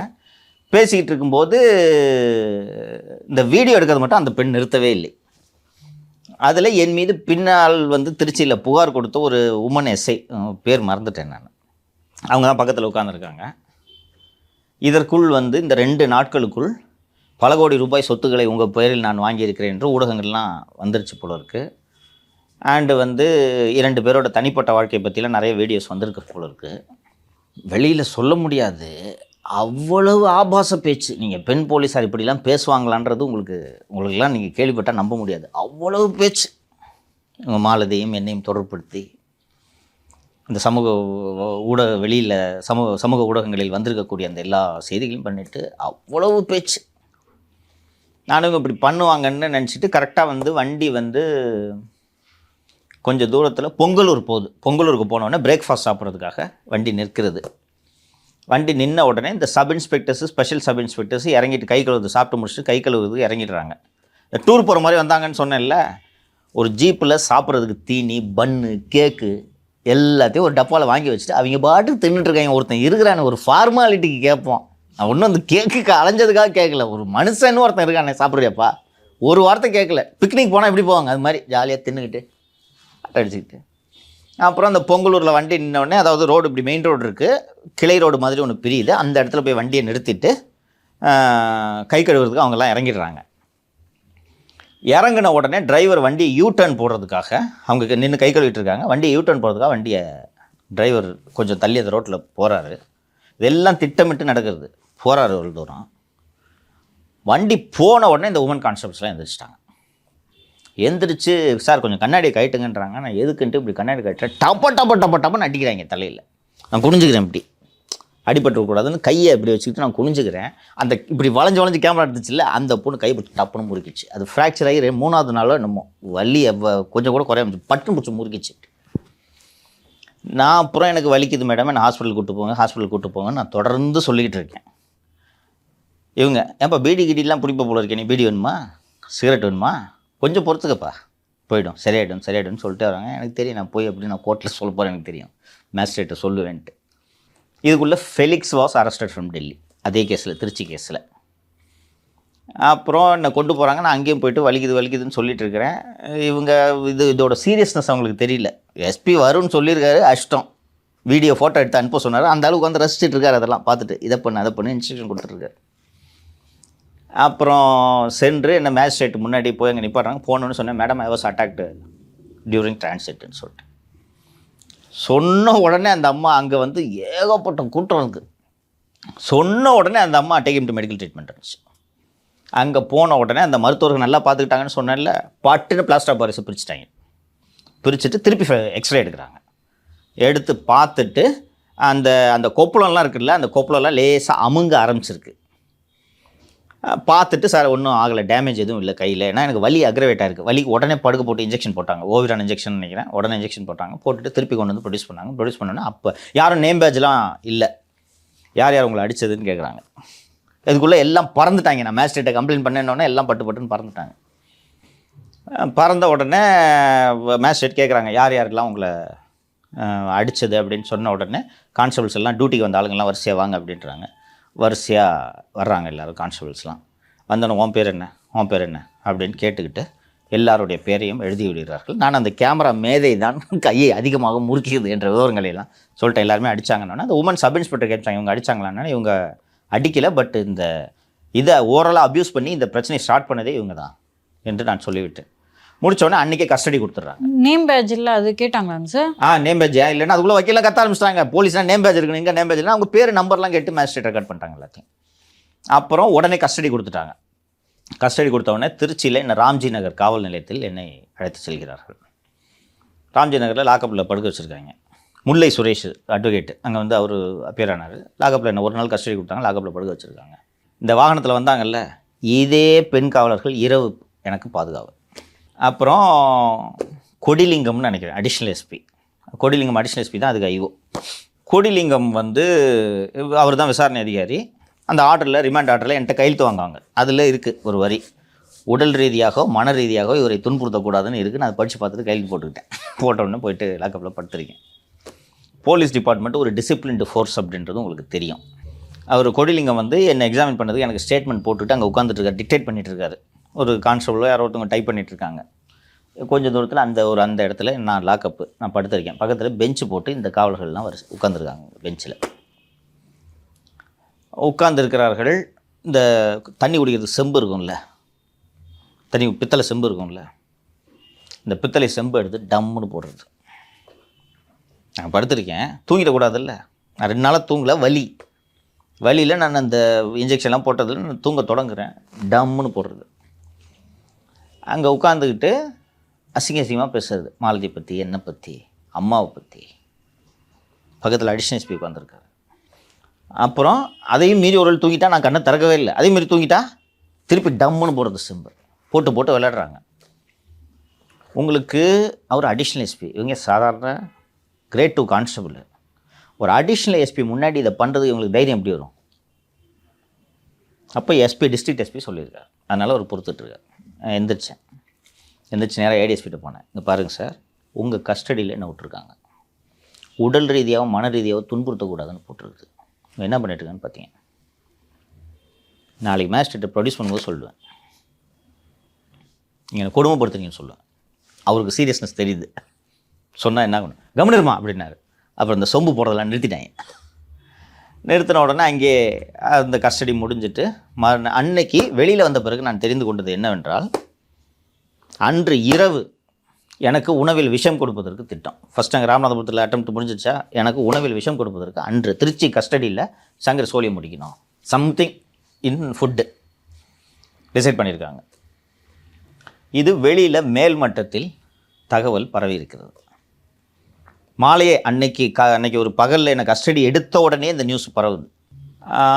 பரவியதும் சில நல்ல மனது படைத்தவர்கள் எல்லாருக்கும் பரவுது இந்த நியூஸு. பரவனோடனே சம்படி சீனியர் இன் ஏடிஎம்கேன்னு வச்சுக்கோங்க, தே ரீச் கவர்னர். அங்கே இருக்கவங்க அவங்களோட தொடர்பு மூலமாக பிஜேபி கிட்ட சொல்லி இந்த மாதிரி நடக்க போகுதுன்னு சொல்லி, அவங்க பிஜேபியில் இருக்க சில முக்கிய நபர்களிடம் சொல்லி அவர்கள் ஆளுநரிடம் சொல்லிவிட்டார்கள். ஆளுநர் சங்கர் ஜிவாலை அழைக்கிறார். சங்கர் ஜிவாலுக்கு உள்ளபடியே தெரியாது, கொலை பண்ணுறதுலாம் அவங்க பிளான் போடுறாங்க, இவங்க தான் இஷ்டத்துக்கு ஆடுறாங்களே, தெரியாது. சங்கர் ஜிவால்கிட்ட கூப்பிட்டு இந்த மாதிரி ஏதாவது நடந்துச்சுன்னா அவ்வளோதான்ட்டு கவர்னர் வான் பண்ணுறாரு. இதெல்லாம் வெளில வந்த பிறகு தெரியுது எனக்கு, வான் பண்ணுறாரு. அப்புறம் நைட்டு எனக்கு அது எங்கேயோ பக்கத்தில் போய் ஃபாஸ்ட் ஃபுட் வாங்கி கொடுத்தாங்க. இங்கே பாருங்கள் சார், இந்த மாதிரி டார்ச்சர் பண்ணால் பண்ணலன்னா சாப்பிட மாட்டேன், நாளைக்கு மேஜிஸ்ட்ரேட்டை கம்ப்ளைண்ட் பண்ணுவேன்னு சொன்ன உடனே நைட்டு ஃபுட் வாங்கி தராங்க. எனக்கு அன்னைக்கு பாய்சன் பண்ண ட்ரை பண்ணியிருக்காங்கன்றதுலாம் எனக்கு தெரியாது. அப்புறம் அது முடியுது, மறுநாள் ப்ரொடியூஸ் பண்ணிட்டாங்க, வந்துட்டேன். அதுக்கப்புறம் குண்டாஸ் போடுறாங்க, வரிசையாக வழக்குகள். குண்டாஸ் போட்ட உடனே இந்த ஃப்ரெஷ் அரெஸ்ட்டு, ஃபார்மல் அரெஸ்ட்டு நின்று விட்டது. அது முடிந்ததும் 2 நாட்கள் கழித்து தேனி காவல் நிலையத்திற்கு என்னை அழைத்து செல்கிறார்கள். தேனி காவல் நிலையத்திற்கு என்னை அழைத்து சென்றவுடன் நைட்டு ஒரு 11 மணி இருக்கும், லாக்கப்பில் படுத்திருக்கேன். என்னோடய அட்வொகேட், அவர் பேர் மறந்து விட்டேன், தேனியில் ஒருவர். அவர் வந்து என்ன 1 மணி நேரத்துக்கு 2 மணி நேரத்துக்கு ஒரு வாட்டி வந்து என்னை பார்த்துக்கணும், 2 மணி நேரம் 3 மணி நேரத்துக்கு ஒரு வாட்டி வந்து என்ன பார்க்கணும் அப்படின்றாரு. அப்புறம் என்ன நைட்டு ஒரு 11 மணிக்கு மேலே என்ன ஒரு ப்ரைவேட் காரில் ஏற்றுறாங்க. யார், அந்த இன்ஸ்பெக்டர் சிவராமகிருஷ்ணன் மற்றும் இன்ஸ்பெக்டர் உதயகுமார் 2 பேரும் என்ன ஒரு ப்ரைவேட் காரில் ஏற்றுறாங்க. ஏற்றிட்டு வண்டி சிட்டி தேனியை தாண்டி எங்கேயோ ஒரு அடர்ந்த வனம் மாதிரி இருக்க இடமே எனக்கு தெரியல. அங்கே போன உடனே அங்கே போய் பார்த்தா, அங்கே போய் என்னை உட்கார வைக்கிறாங்க. நான் உண்மையிலே இங்கே சுட போகிறாங்கன்னு முடிவு பண்ணிட்டேன். முடிவு பண்ண உடனே வெயிட் பண்ணிகிட்ருக்கேன். இன்ஸ்பெக்டர் போய் ஒரு ஓரமாக உட்காந்துக்கிட்டாரு. 2 இன்ஸ்பெக்டரும், ஒரு இன்ஸ்பெக்டர் உதயகுமார் டிஷர்ட்டில் இருக்கார், இந்த ஆள் யூனிஃபார்மில் இருந்தார்னு நினைக்கிறேன், சிவராமகிருஷ்ணன்.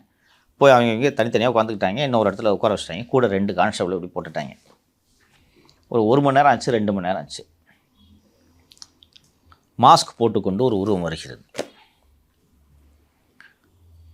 வந்து மாஸ்க் கட்டினோடனே யாருன்னு பார்த்தா வருண்குமார். துப்பாக்கி எடுத்து வைக்கிறார் மடியில். அவர் ஒரு சேரில் உட்காந்துருக்கார், துப்பாக்கி எடுத்து வைக்கிறார். லோடட் சங்கர் அப்படின்ன உடனே நான் உண்மையிலே சுட போகிறாங்கன்னு முடிவு பண்ணிட்டேன் நான். ஆனால் அப்புறம் அப்பவும் யோசிக்கிறேன், கஸ்டடி எடுத்து சுடுறாங்களே, மாட்டிவாங்களே அப்படின்னு. அப்புறம் மாலதியை இந்த கேஸில் அரெஸ்ட் பண்ண போகிறோம். மாலதி என்ன சார் அஃபென்ஸ் பண்ணாங்க? ஆக்சுவலி எனக்கு இன்ஸ்ட்ரக்ஷன் உங்களை என்கவுண்டரில் சொல்கிறது தான். நான் தான் வேண்டாம், இன்டெலிஜென்ட் சார் சங்கர், தப்புலாம் பண்ணியிருப்பார். ஒரு அப்போது ஸ்போர்ட்ஸ் மினிஸ்டர் பற்றிலாம் அவர் பேசியிருக்கக்கூடாது. பட்டு என்கவுண்டர் வேண்டான்ட்டு நான் தான் சொன்னேன். நாளைக்கு இல்லைன்னா நாளைக்கு Malathi will be arrested in this case. அப்போ நீங்கள் மீடியாக்கெலாம் வரல இல்லையா? வேற ஒரு காரணம் சொன்னார். இவர் கம்ப்ளைண்ட் கொடுத்துருக்காருன்னு என்கிட்ட சொல்கிறாங்க. இவர் கம்ப்ளைண்ட் கொடுத்துருக்காரு. என்ன சார் கம்ப்ளைண்ட்டு? நீங்கள் அவர்கிட்ட இத்தனை லட்ச ரூபாய் கேட்டு மிரட்டினீங்க, மாலதி போய் பணத்தை வாங்கிட்டு இருந்தாங்க என்று கம்ப்ளைண்ட்டு என்று கம்ப்ளைண்ட் காப்பியை காட்டுறார். துப்பாக்கி லோடடுன்னு சொல்கிறார்.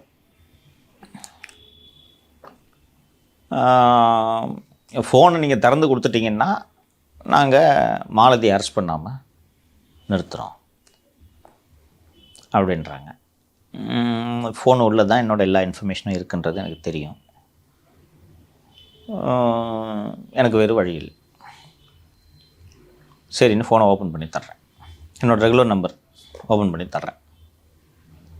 திறந்த உடனே ஓகே என்னென்னு தெரிஞ்சுக்கணுன்றதுக்காக தான் அப்படின்னு சொல்லிட்டு ஃபோனை ஓப்பன் பண்ணி தர்றாரு. கொடுக்குறேன்.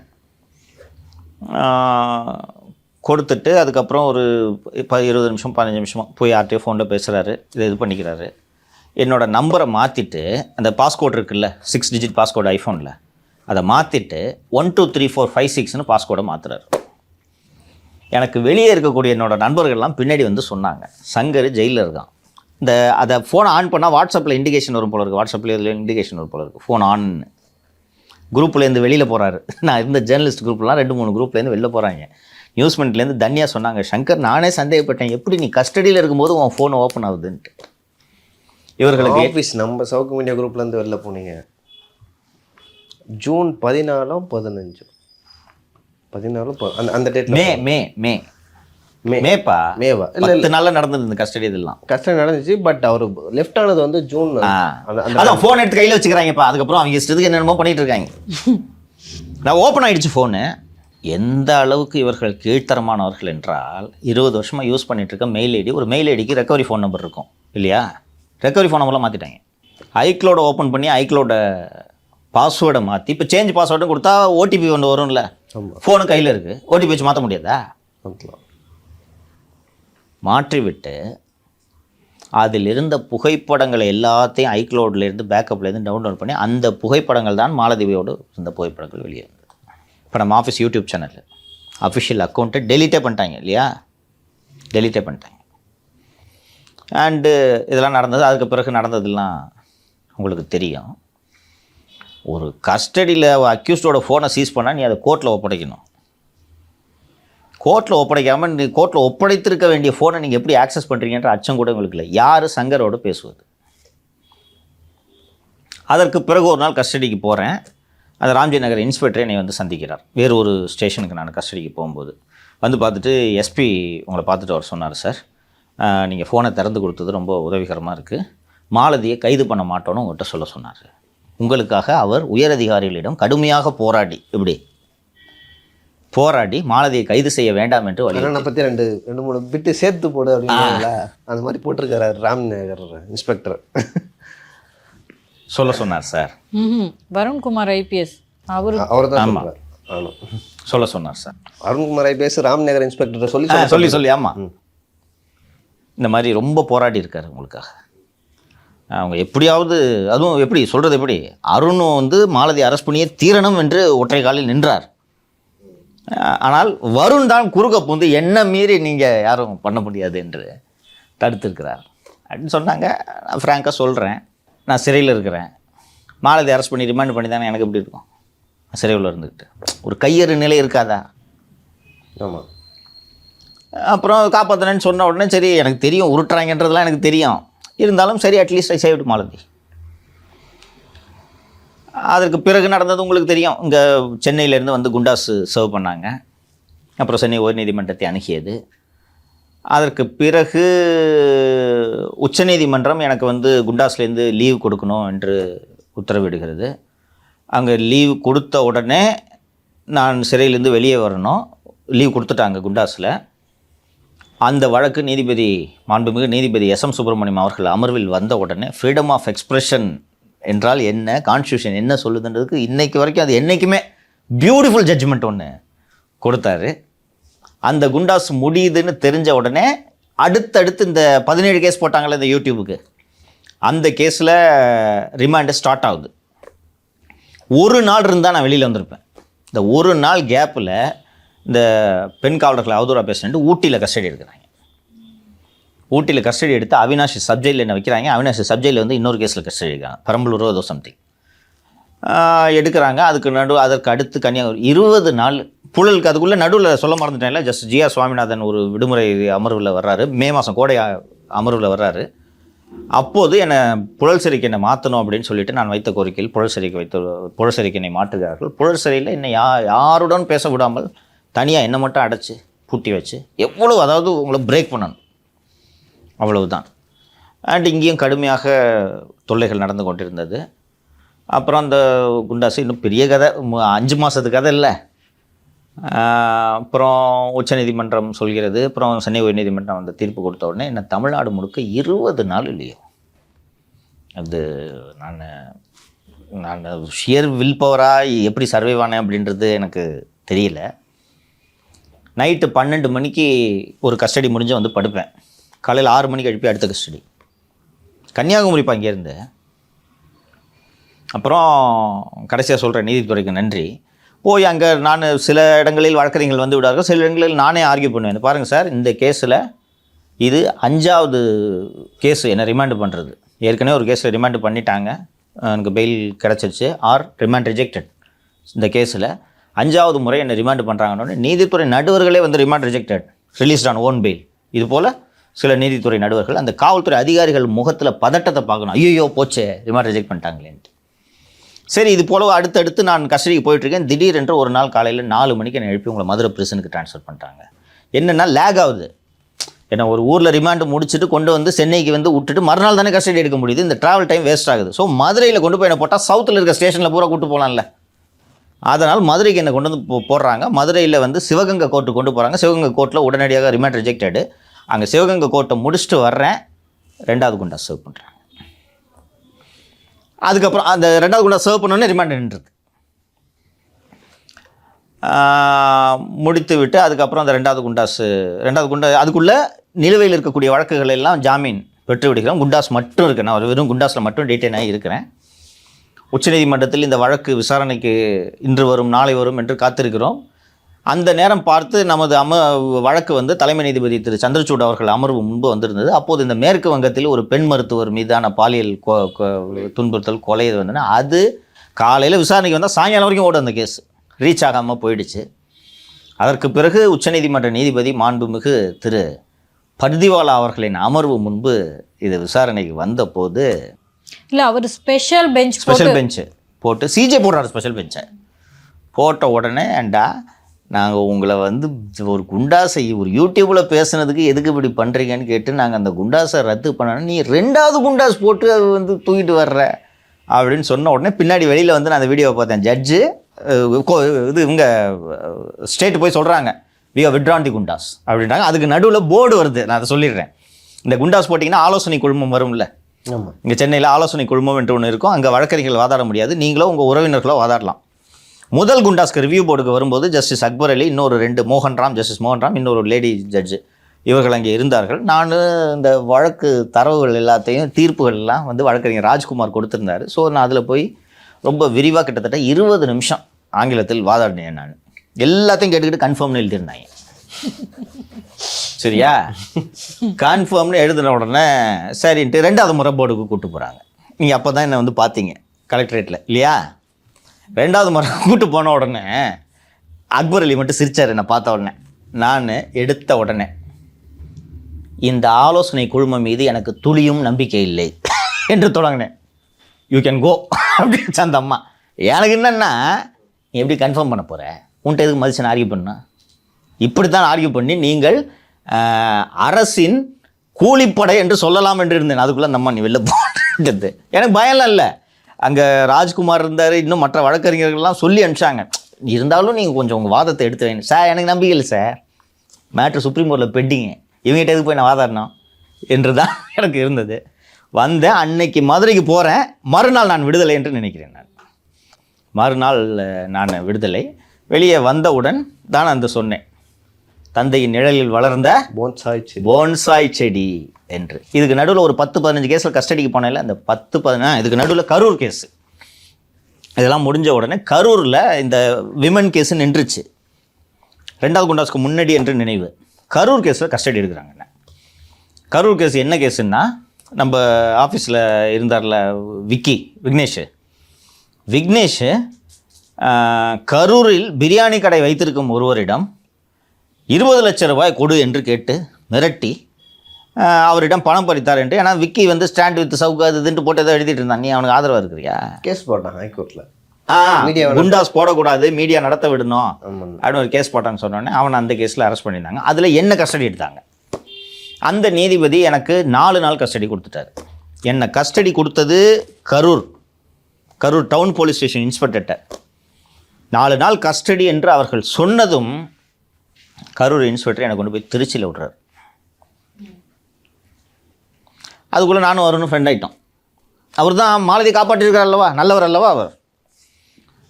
இதில் திருச்சியில் ஏஆர் ஆர்ம்ட் ரிசர்வுக்குன்னு ஒரு கல்யாண மண்டபம் இருக்குது உள்ள.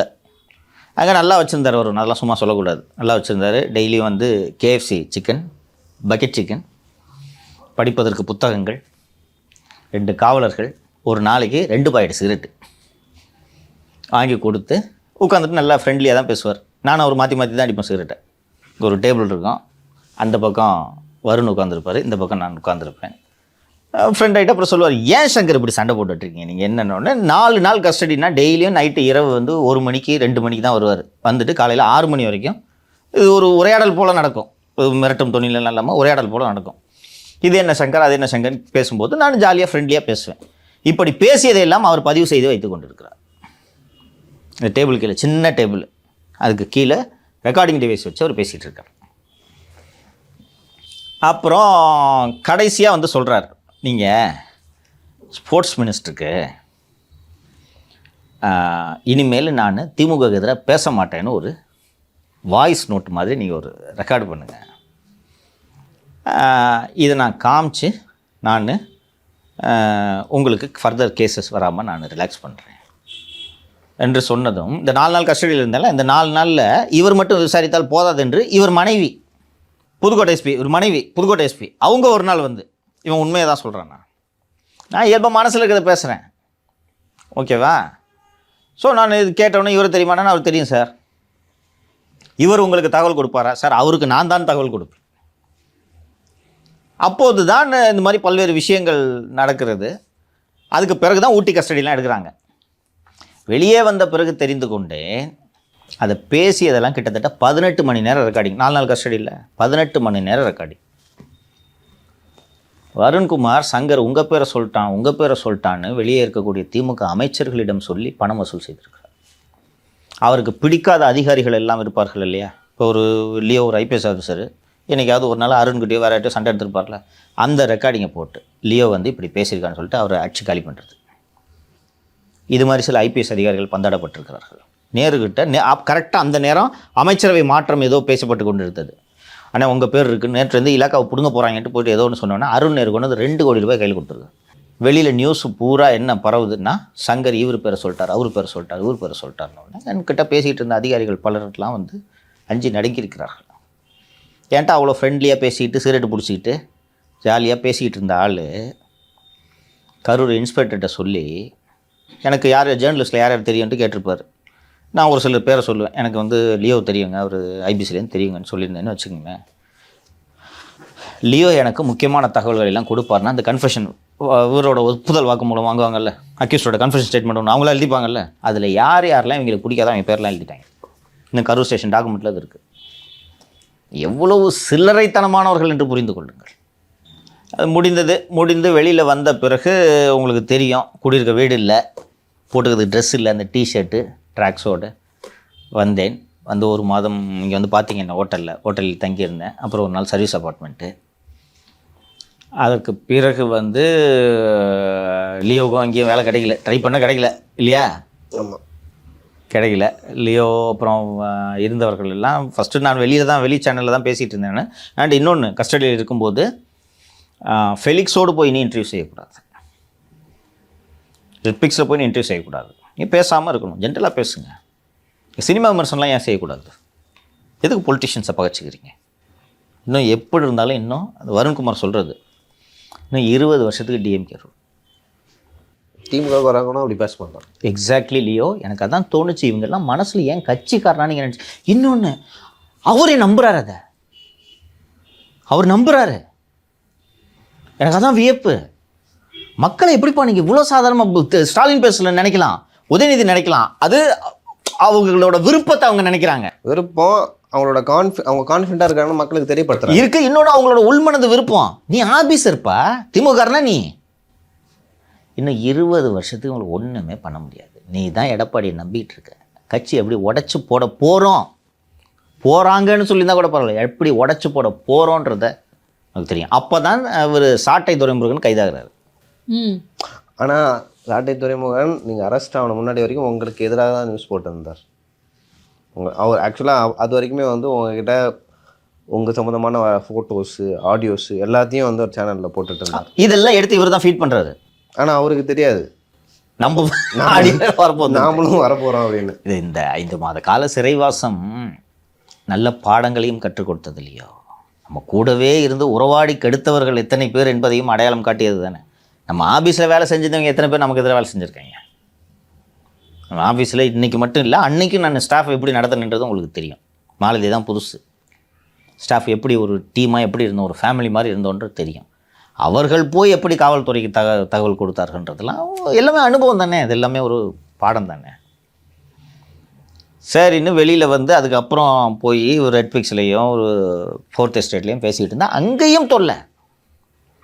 இவனை எடுக்காத, நேரடியாக அழுத்தம் கொடுக்க ஆரம்பித்து விட்டார்கள். அதற்கு பிறகு தான் நானும் லியோவும் பேசிட்டு தம்பி நம்மளே தொடங்கிடலாம் அப்படின்னு சொல்லிவிட்டு உங்களை கொண்டு வந்து வலுக்கட்டாயமாக இழுத்து இன்றைக்கி நீங்கள் ரொம்ப ஒரு இந்த சேனலின் முக்கிய தூணாக மாறிவிட்டீர்கள். நீங்கள் இல்லைன்னா அரசியல் அரட்டை இல்லை. ஆமாப்பா ஆமாப்பா ஆமாம், நான் இல்லாட்டி அது அரசியல் அரட்டை இல்லை, அது பேர்னா அரசியல் பார்வையா. ஸோ அதற்கு பிறகு வந்து சேனல் தொடங்கின உடனே சேனல் தொடங்கி நம்ம நடத்திட்டு இருக்கோம். மக்கள் அவ்வளவு ஆதரவு. நம்ம தொடங்கின உடனே இல்லைங்களா, தொடங்கின உடனே ஆதரவு வர ஆரம்பிக்குது. அதை எப்படிலாம் பண்ணுறது என்று சொல்லி அதுக்கு காத்திருந்து அந்த தேனி அந்த மதுரையில் அந்த கஞ்சா வழக்கில் வந்து ஒரே ஒரு நாள் நான் ஆஜராகவில்லை. 12 மணிக்கு அது அந்த விஷயத்தை விரிவாக பேசியிருக்கோம். வாரண்ட்டு போட்ட 1 மணி நேரத்தில் இந்த தேனாம்பேட்டையில் இந்த ஆரோக்கிய ரவீந்திரன் ஒரு ஏசி ஏற்பாடு திருடின்னு போய் இன்னும் கொடுக்கலப்பா, கோர்ட்டில் ஒரு கேஸ் பண்ணுது. ஏதோ ஆரோக்கிய ரவீந்திரன் இல்லை நல்ல கேள்விப்பட எப்படியோ ஒரு ஏசி இல்லை, நல்ல ஏசி தான். என்ன நொல்ல ஏசி இப்படி சொன்னால் நீங்கள் திட்டுவீங்க தெரியும். இப்போ உனக்கு அதில் ஒரு தகவல் வேணும் அதானே. சொல்லுங்கள். ஆரோக்கிய ரவீந்திரன் எப்படிப்பட்டவர்ன்றதை சொல்கிறேன். செந்தில் பாலாஜி அவர்கள் வேலை வாங்கி தரும் மோசடி வழக்கு சென்னை சிசிபியில் விசாரணையில் இருந்துச்சா? இப்போ இடி கேஸில் நடந்துட்டு இருக்கேன், அந்த இது விசாரணையில் இருந்துச்சா? செந்தில் பாலாஜி மீது வழக்கு பதிவு செய்யாமல் இந்த வாங்கி கொடுத்தான்ல பணம், அவன் அதில் அக்யூஸாக போட்டு அந்த கேஸை மூடினது தான் ஆரோக்கிய ரவீந்திரன். அதில் ஒரு ஐஓ வழக்கு மூடப்பட்டதல்லவா? ஆமாம். இவங்களுக்கு அதுக்கு சம்மந்தமே இல்லை. அமைச்சர் பேரை சொல்லி ஏமாற்றி சிலர் பணம் வாங்கி விட்டார்கள்னு கேஸை மூடினாங்கல்ல, அந்த ஆரோக்கிய ரவீந்திரன் எவ்வளோ துட்டு வாங்கியிருப்பார் செந்தில் பாலாஜின்னு கணக்கு போட்டுங்க. அந்த ஆரோக்கிய ரவீந்திரன் தான் இந்த வேலையெல்லாம் செய்கிறதுனால தான் தேனாம்பேட்டை ஏசி வச்சுருக்காங்க. அதுக்கு பிறகு கைது செய்து அங்கே கொண்டு போன உடனே அதற்கு அடுத்தடுத்து 2 வழக்குகள். மீண்டும் நீதிபதி திரு GR சுவாமிநாதன் அவர்களிடம் இந்த வழக்கு வந்தபோது இது கேஸ் ஒன்றுமே இல்லைன்னு சொல்லி உங்கள் மேலே எஃப்ஐஆர் போட்டு அதற்கெல்லாம் பிறகு கடைசியாக இன்றைக்கி நேற்று ஜஸ்டிஸ் இளந்திரையன் அவர்கள் ஒரு வழக்கில் தீர்ப்பு கொடுத்துருக்காரு. சாட்சியாக ஒருத்தர் விசாரிக்கணும்னா இந்த ரூல்ஸ் எல்லாம் நீங்கள் ஃபாலோ பண்ணணும், இதுதான் கைட்லைன்ஸ்னு சொல்லியிருக்காரு. இந்த திருவான்மியூரில் ஒரு ரவுடி ஒருத்தன் போய் வீட்டை காலி பண்ணுறது, கட்ட பஞ்சாயத்து பண்ணுறது தொடர்பாக இந்த மாதிரி கட்ட பஞ்சாயத்து நடந்திருக்கிறது. ஒரு ஹிஸ்ட்ரி ஷீட் ரவுடியை காவல்துறை நீதிமன்றம் மூலமாகவே சொந்த ஜாமீனில் போவதற்கு அனுமதி அளித்திருக்குது. அருணன் தலையீடு இதில் இருக்கிறதுன்னு சொல்லிட்டு ஒரு ட்வீட்டு போட்டேன். அந்த ட்வீட்டுக்கும் உங்களுக்கு என்ன சம்மந்தம்? உங்களுக்கு நினைவிருக்கும் மார்ச் மாதத்தில் அது சம்மந்தமாக நீங்கள் வந்து ஆஜராகணுன்ட்டு சம்மன். அதில் நமது வழக்கறிஞர் ராஜ்குமார் கரெக்டாக பண்ணார். அது ரவுடி போய் கத்தி கட்டி மிரட்டின வழக்கு. அதில் நான் ட்வீட்டு போட்டிருக்கேன். நீ என்னை விசாரிக்கிறது கூப்பிடணும்னா சாட்சியாக கூப்பிடணும். ஆனால் அக்யூஸுக்கு கொடுக்குற சம்மனை நீ எப்படி கொடுத்துருக்க? 3 பேருக்கும் சம்மன் வந்துச்சு, ஞாபகம் இருக்கா? இல்லை, உங்களுக்கு நினச்சி கொடுத்தீங்க, நீங்கள் ட்வீட் பண்ணீங்க. எங்களுக்கும் அதுக்கும் சம்மந்தமே இல்லை. எந்த அறிவாளி தெரியல. அருண் தான் அந்த அறிவாளி தெரியல. நீங்கள் பேசி முடிச்சிருங்க, நான் கடைசியாக சம்மன் பண்ணுறேன். இதுக்கு இந்த 5 மாதங்களில் நீங்கள் பட்ட சிரமங்கள் நான் வெளியில் வந்த பிறகு நடந்தது தெரியும். அந்த 5 மாசத்துல நீங்க எப்படி நினைச்ச எந்திரிப்போன்னு நினைச்சியாப்பா நீ? இல்லை தெரியும், திரும்ப நம்ம ஆரம்பிப்போம் தெரியும். பட் அது வந்து இன்னும் டைம் எடுத்துக்கும் அப்படின்னு சொல்லிட்டு நினச்சேன். அட்லீஸ்ட் 1 வருஷம்னாச்சும் இன்னும் ஆகும் ரெக்கர் ஆகிறதுக்கு. ஏன்னா ஆஃபீஸில் வந்து கேமராலாம் இருக்கா இல்லையா. ஆக்சுவலாக அது நம்ம வந்து ஆஃபீஸ் சீல் வச்சிட்டாங்கன்னு நினச்சோம். அந்த ஆஃபீஸை நல்ல வேலையா எந்த புண்ணியம் தெரில மூடி நோட்டீஸ் மட்டும் விட்டு போனால் அதனால் சீல் இல்லை நம்ம ஈஸியாக திறந்துட்டோம். இதே போல் அந்த ஆஃபீஸ் நம்ம லைக் தொடர்ந்து ஓரளவு ரன் சில உரிமையாளராக இருந்தால் விட மாட்டாங்க, கொஞ்சம் ரன் பண்ணுறதுக்கும் வந்து நம்மளுக்கு டைம் கொடுத்தாங்க. அதனால் வந்து பண்ணோம். எனக்கு தெரிஞ்சு மக்களையும் கொஞ்சம் எதிர்ப்பு இருந்தது. லைக் இப்படி பேசிட்டார அப்படின்னு சொல்லிட்டு சங்கர் அப்படின்னு சொல்லி இருந்துச்சு. அது அது இவங்க கட்டமைச்ச நரேட்டிவ் நீங்கள் நல்லா பார்த்தீங்கன்னா கிட்டத்தட்ட என்னையே நம்ப வச்சுட்டாங்க. பெண் காவலர்கள் நம்ம தான் அவதூறாக பேசினோம்ன்ட்டு. நான் காவலர்களின் நலனுக்காக நான் இங்கே பேச எழுத தொடங்கியது முதல் இன்று வரை பேசி கொண்டிருக்கிறேன். இல்லை ஆக்சுவலாக அது எப்படி ஒர்க் ஆகும்னா, பெண் காவலர் எப்படி பேசிட்டாங்க யாருக்குமே அந்த வீடியோ இல்லை இன்னைக்கு. யாருக்குமே என்ன பேசுறானே தெரியாது. பெண் காவலர் அவதூறாக பேசிட்டான். அது நீங்கள் மட்டும் இல்லை சார், கஸ்தூரி அவங்களா இருக்கட்டும், இதை மாதிரி யாரெல்லாம் திமுகவுக்கு எதிராக வந்து விமர்சனங்கள் வைக்கிறாங்களோ அவங்க எல்லாத்தையுமே கரெக்டாக பார்த்துக்கிட்டே இருந்து கட்டம் கட்டி இந்த மாதிரி ஒரு வார்த்தையை விடும்போது கைது பண்ணுவதன் மூலமாக பொது சமூகத்தை அவங்க கிட்ட இருந்து எதிராக திருப்பி விடுறது, பொது சமூகத்தை அவங்களுக்கு எதிராக திருப்பி விடுறது. ஸோ நமக்கு ஆதரவு, நமக்கு நடக்கிறது தவறு என்று நினைத்து கண்டிக்க நினைப்பவர் கூட அவர் இருந்தாலும் இப்படி பேசியிருக்கக்கூடாது. நான் அந்த ரெட் பிக்ஸில் பேசின வீடியோவில் அருணை பற்றி தான் பேசியிருந்தேன்.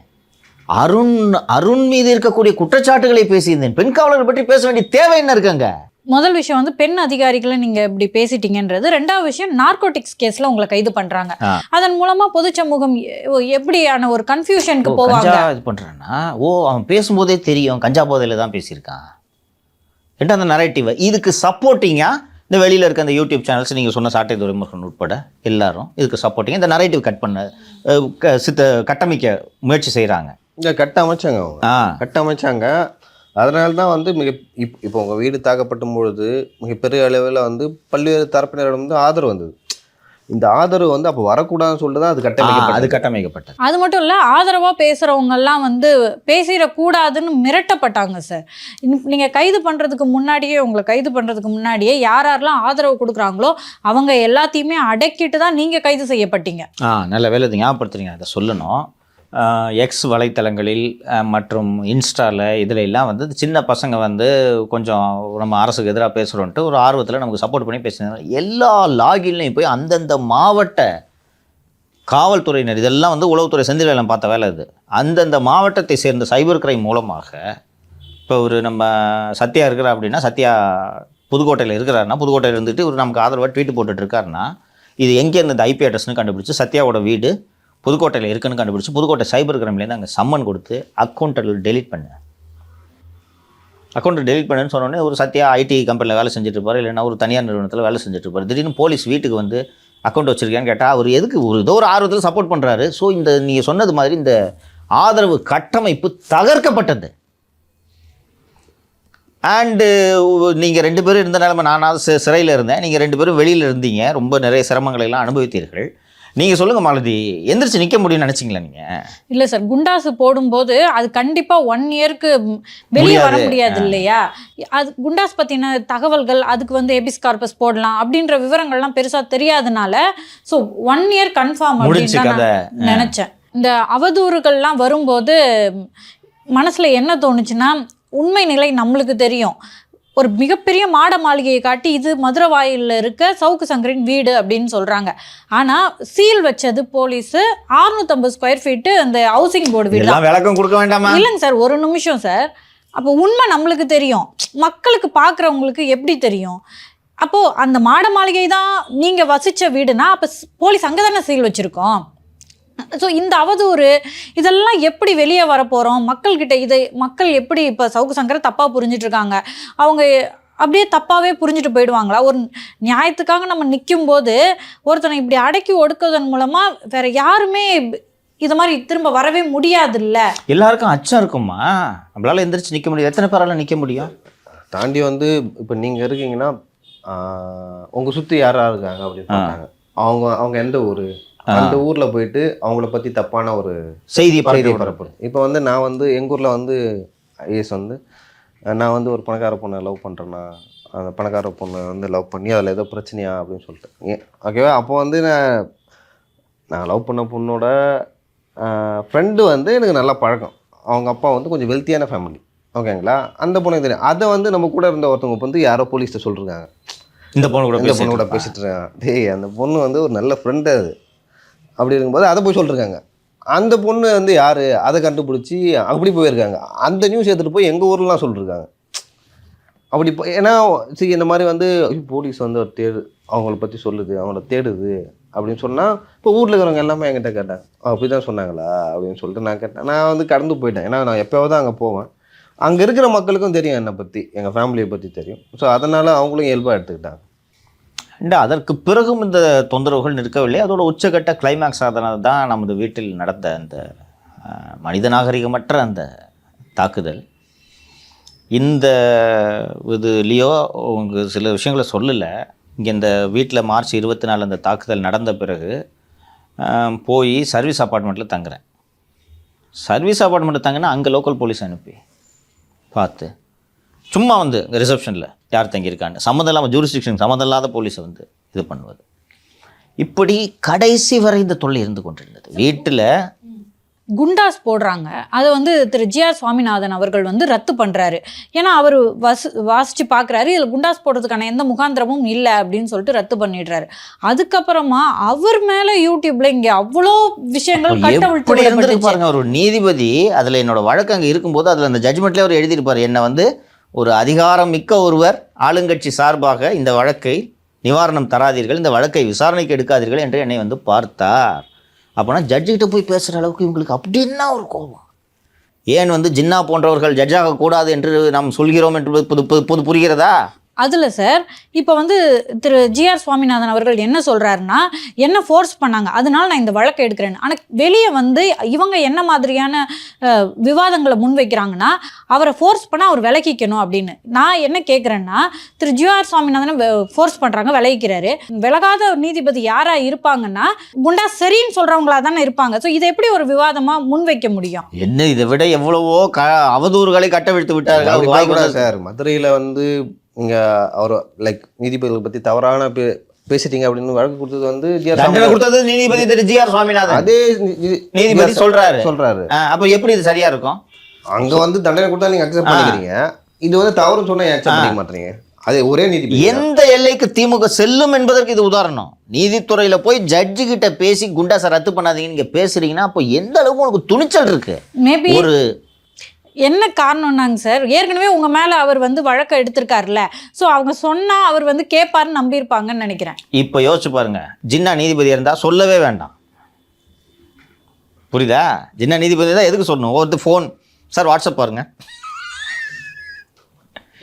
ஸோ இதெல்லாம் தாண்டி அதற்கு பிறகு இந்த அவதூறுகள் இந்த நடந்தது, நம்ம அளவுக்கு இந்த சேனல் தொடங்க விடாமல் நம்மை செய்தது, ஒவ்வொரு கட்டத்திலும் இதையெல்லாம் மீறி இந்த ஊடக பணியை செய்தே ஆக வேண்டும் என்பதில் உறுதியாக இருந்த காரணத்தால் தான் இன்றைக்கு இந்த அளவுக்கு நிற்க முடிகிறது என்று நான் நினைக்கிறேன். எனக்கு ரொம்ப கோஇன்சிடென்ஸாக நேற்று நான் வந்து ஒரு ஸ்டாலின் அவர்களோட ட்வீட்டை பார்த்த பொழுது தான் எனக்கு இது எப்படி இது போல் நடந்திருக்கிறது, ஒரு வருடம் ஆகிவிட்டது அப்படின்றதெல்லாம் எனக்கு நினைவுக்கு வந்தது. அண்டு ஒரு தனி மனுஷன் இன்றைக்கி நின்றுட்டோம். இன்றைக்கி திமுக அரசு பலவீனமாக இருக்கிறது. நான் துணிச்சலாக சொல்கிறேன். இன்றைக்கி எதிர்க்கட்சிகள் வலுப்பெற்று விட்டன. பேச போகிறோம், நம்ம பிற்பாதியில் பேச போகிறோம். வலுப்பெற்று விட்டன. இனிமேலெல்லாம் இவர்கள் இந்த வேலையெல்லாம் செய்ய முடியாது என்று நான் உறுதியாக நம்புகிறேன். நான் ஒரு பெருமைக்காக சொல்லிக்கொள்ளவில்லை. வேறு யாராவது ஒருவருக்கு இந்த அரசு இதை செய்திருக்குமா என்பதை என்னால் யோசித்து பார்க்க முடியவில்லை. என்னென்னா, ஒரு தனி மனிதனுக்கு எதிராக ஒரு அரசு இயந்திரம் இறங்கக்கூடாது, புரியுதுங்களா? நீங்கள் ஆல் செட் அண்ட் டன் நீங்கள் ஒரு இண்டிவிஜுவல் ஒரு தவுளுண்டு யூடியூப் சேனலில் வச்சுருக்கிறீங்க. ஒரு அரசு இயந்திரம் என்பது அது ஒரு மாபெரும் இயந்திரம், ஒரு மைட்டி ஃபோர்ஸ். அது ஒரு கொசு அடிக்கிறதுக்கு சம்மட்டியை பயன்படுத்துவது போல அந்த மைட்டி ஃபோர்ஸு நம் மீது இறங்கிய பிறகும் கூட எழுந்து நின்று விட்டோம் என்றதை நினைக்கும் போது உள்ளபடியே சொல்கிறேன், எனக்கு மகிழ்ச்சியாகவும் பெருமையாகவும் இருக்கிறது. நீங்க சொல்லுங்க சார், இவ்வளோ பெரிய ஃபோர்ஸை இறக்கின அப்புறம் கூட உங்களுக்கு மிரட்டல்கள் வந்திருக்கும், காசு கொடுக்குறோம் அமைதியா இருன்னு சொல்லியிருப்பாங்க. அப்படி எல்லாம் இருக்கும்போது மீண்டும் உங்களால் எப்படி எழுந்து நிற்க முடிஞ்சது? எழுந்து நிற்க வேண்டிய தேவை என்ன இருக்கு சார்? என்னோட இயல்பா என்னன்னு தெரியல மாலதி, நான் ஓப்பனாக சொல்கிறேன், என்னோட இயல்பா இல்லையான்ட்டு தெரியல. ஒரே ஒரு விஷயம், நான் வெளியில் வந்த பிறகு ஜி தொலைக்காட்சிக்கு ஒரு அளித்த நேர்காணலில் சொல்லியிருப்பேன், இவங்க என்ன கொண்டிருக்கணும், இவங்க கொல்லாமல் விட்டதே இவங்க பண்ண பெரிய தவறு. எனக்கு உடம்புல உயிர் இருக்கும் வரைக்கும் நான் இதை எதிர்த்து பேசிக்கொண்டிருப்பேன், எழுதி கொண்டிருப்பேன். என்னுடைய செயல்பாடுகளை அடக்க முடியாது. நான் பாரதியின் கவிதைகளைப் போல வீழ்வேன் என்று நினைத்தாயோ அப்படின்ட்டுலாம் நான் பெருமையாக அந்த அளவுக்கு நான் சொல்லிக்கொள்ள விரும்பவில்லை. எளிமையாக ஒரு சமகால உதாரணம் ஒன்றை சொல்கிறேன். கிட்டத்தட்ட என்னோட கேரக்டர் அது போன்றது என்று நீங்கள் புரிந்து கொள்ளலாம். இயக்குனர் மகேந்திரன் அவர்களோட முள்ளும் மலரும் திரைப்படம் பார்த்துருப்பீர்கள். அதில் ரஜினி ஒரு ஃபோர்மேன் லிஃப்ட்டு ஒரு விஞ்ச் ஆப்ரேட்டராக இருப்பார். அவருக்கும் அந்த பிடபிள்யூடி அசிஸ்டன்ட் இன்ஜினியர் சரத்பாபுவுக்கும் ஒரு தொடர்ந்து ஈகோ மோதல் இருந்து கொண்டே இருக்கும். அப்போது ஒரு விபத்தில் ரஜினிக்கு கை போயிடும்.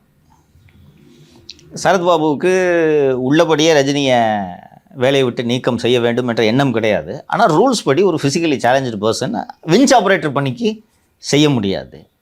ஆனால் ரஜினி மனசில் வந்து இவன் வேணுக்குன்னு பண்ணிட்டான், நம்ம ஏற்கனவே இவன் கூட சண்டை எழுத்தோம்ல, அதனால நம்மளை வேலையை விட்டு தூக்கிட்டான்னு சொல்லணும். சரத்பாபு ஒரு ஆதங்கத்தோடு தான் சொல்லுவார், ஐம் சாரி காளி, எவ்வளவோ ட்ரை பண்ணேன், நான் பேசி பார்த்தேன், பட் ரூல்ஸ் இடம் கொடுக்கல அப்படின்னு சொல்லும்போது ரஜினிக்கு வேலை போச்சு, கை போச்சு, கண்ணில் கண்ணீர் சொட்டும்.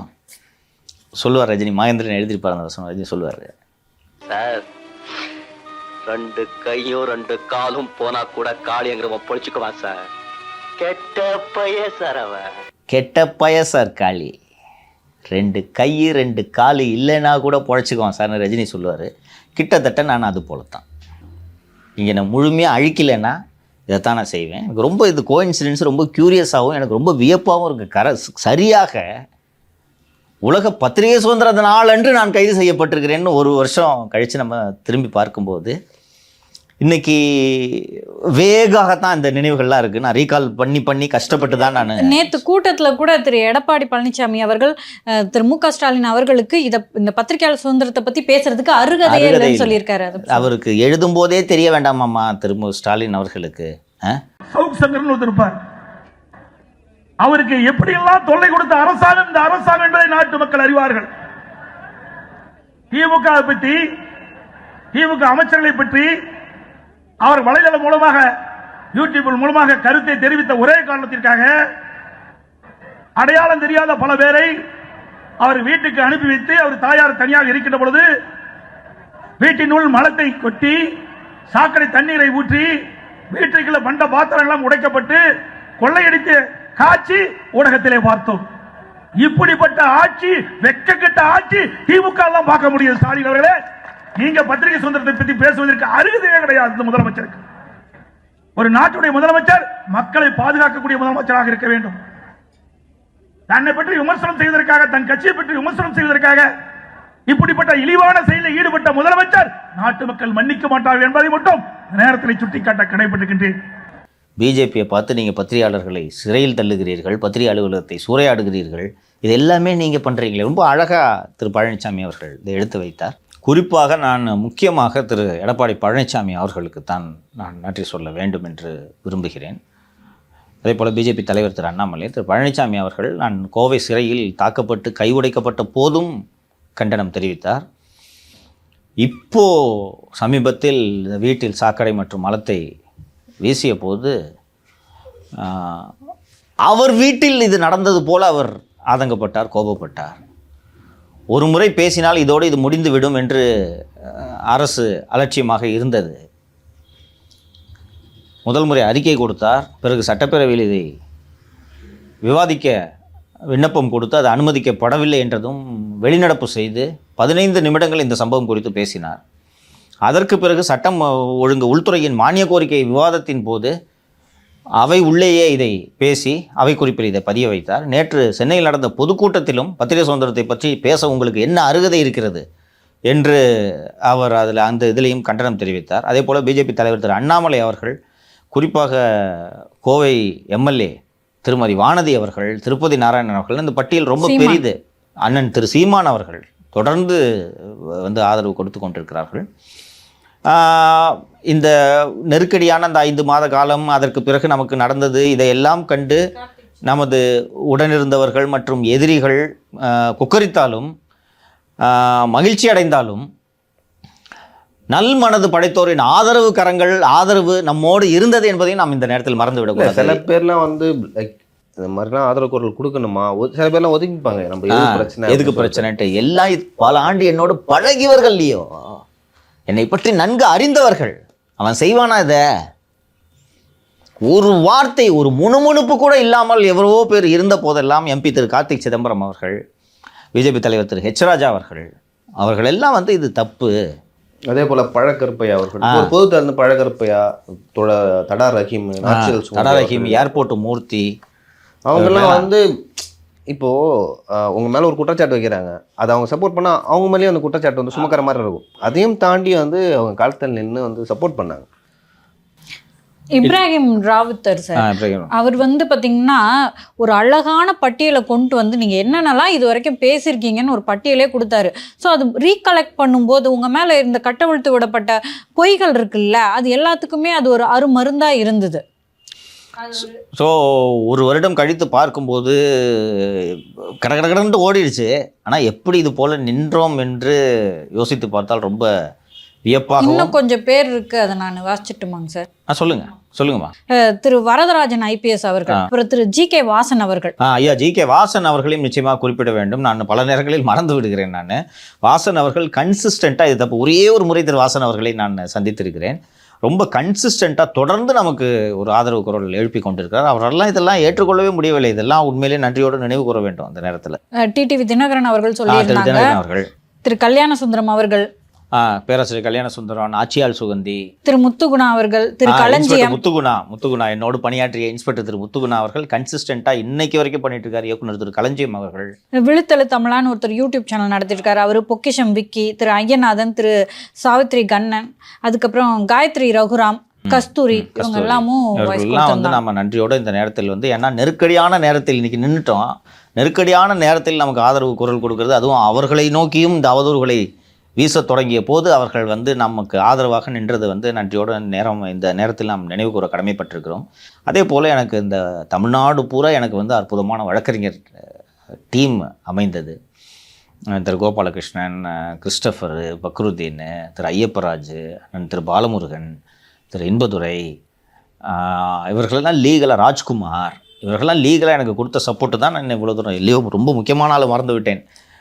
உச்சநீதிமன்ற வழக்கறிஞர் மரியாதைக்குரிய திரு பாலாஜி ஸ்ரீனிவாசன் அவர்கள், அவர் வாதாடி உச்சநீதிமன்றத்தில் போய் அவர் எடுத்து வைத்தவுடன் தான் எடுத்தோடனே புரிஞ்சுக்கிட்டாங்க அவங்க ஜட்ஜஸ். நீங்கள் சுப்ரீம் கோர்ட்டு போகலன்னா ப்ராபப்ளி இன்றைக்கி வரைக்கும் நான் சிறையில் இருந்திருப்பேன். மாலதி, ஒரு வருஷம் 10 நாள் முடியுது, இன்று வரை நான் சிறையில் இருந்திருப்பேன். கொஞ்சம் கூட துளியும் மனசாட்சி இல்லாமல் முதல் குண்டாஸ் முடியும் போது 2வது குண்டாஸ் போடுவதற்கு இவர்கள் தயங்கியிருக்க மாட்டார்கள். உச்சநீதிமன்றம் தலையிட்டதால் தான் நாம் இன்று எழுந்து நின்று இப்படி மக்களிடையே பேசி கொண்டிருக்கிறோம். இது நான் மக்களுக்கு இந்த நேரத்தில் நான் சொல்லிக்கொள்ள விரும்புவது ஒன்று தான், எழுந்து நிற்க முடியும். அவ்வளவு எளிதாக அநியாயம் வெற்றி பெறுவதற்கு இயற்கையை அனுமதிக்காது. என்னென்ன முயற்சிகள் இருக்கிறதோ அத்தனை முயற்சிகளையும் நீங்கள் செய்து விட்டீர்கள். ஒருத்தன் வீட்டில் போய் மலை தள்ளி வீசுறதை விட மோசமான ஒரு செயல் இருக்க முடியுமா? அவனை அடிங்க, திட்டுங்க, அதெல்லாம் கூட பரவாயில்ல. ஒரு குரூப்பை அனுப்பி ஒருத்தன் வீட்டில் மலத்தை வீசுகிற அளவுக்கு நான் என்ன உங்களுக்கு தீங்கு செய்து விட்டேன்? அதெல்லாம் மீறி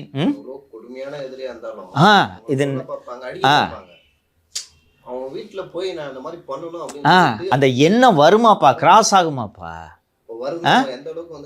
ஆமா, இதோட முடிஞ்சிடும்னு நீங்க நினைச்சீங்க, அப்படித்தானே? முன்பை விட வீரியமாக என்று செயல்பட்டு கொண்டிருக்கோம் மாலதி, இல்லையோ? நான் ரொம்ப மகிழ்ச்சியோடு பெருமையோடும் சொல்லி கொண்டிருக்கிறேன். நிச்சயமாக இந்த குரல் ஓயவே ஓயாது. அந்த மக்களுக்கு உறுதியாக, நீங்கள் எங்களுக்கு அளித்த ஆதரவுக்கு உறுதியாக உங்களுக்கு உண்மைகளை எடுத்து செய்வது மட்டும்தான் என்னோட வேலை. நான் அதை தொடர்ந்து செய்து கொண்டிருப்பேன். இந்த நேரத்தில் இந்த சம்மந்தப்பட்ட காவல்துறை அதிகாரிகள் எல்லாம் நினைவில் கொள்ள வேண்டும், காலம் இப்படியே போய்விடாது. நிச்சயமாக காலம் மாறும். இதற்கு காரணமானவர்கள் அத்தனை பேரும் தண்டிக்கப்படுவார்கள். இப்படியே போய்விடாது. ஆந்திராவில் இன்று நடந்து கொண்டிருக்கிறது நீங்கள் பார்த்திருப்பீர்கள். திரு ஒய்எஸ்ஆர் முதல்வராக இருந்தபோது சட்டவிரோதமாக ஒட்டு கேட்டவர்கள் ஒய்எஸ்ஆர் சொல்லி வழக்கு போட்ட ஐபிஎஸ் அதிகாரிகள் எல்லாம் சிறைக்கு போய் கொண்டிருக்கிறார்கள். இது இங்கே நடக்காதா? நான் அமைதியாக இருந்தாலும் முதல்வர் திரு எடப்பாடி பழனிசாமி அவர்கள் இதை விடமாட்டார். இந்த முறை விடமாட்டார். அதுவும் இந்த சிபிசிஐடி விசாரிச்சு இருக்குதுல்ல, பார்க்குறீங்களா எந்த லட்சணத்தில் விசாரிக்கிறார்கள் என்று பார்க்கிறீர்கள் இல்லை? அவர் நாளைக்கு முதல்வரான போது சிபிசிஐடி இப்படி இந்த லட்சணத்தில் விசாரணை நடத்துகிறது, குற்றவாளிகள் சுதந்திரமாக தெரிந்து கொண்டிருக்கிறார்கள் என்பது அவர் தெரிந்தான சம்மந்தப்பட்ட இதற்கு காரணமான அதிகாரிகள் என்ன கதிக்கு ஆளாவார்கள் என்பதை பொறுத்திருந்து பார்ப்போம். இன்னொரு விஷயம் கடைசியாக நான் சொல்லி முடிச்சிடுறேன். 1 வருடம் கழித்தே நாம் இந்த நிலையில் இருக்கிறோம். அடுத்த வருடம் எந்த நிலைமையில் இருப்போம் என்பதை நீங்கள் பாருங்கள்.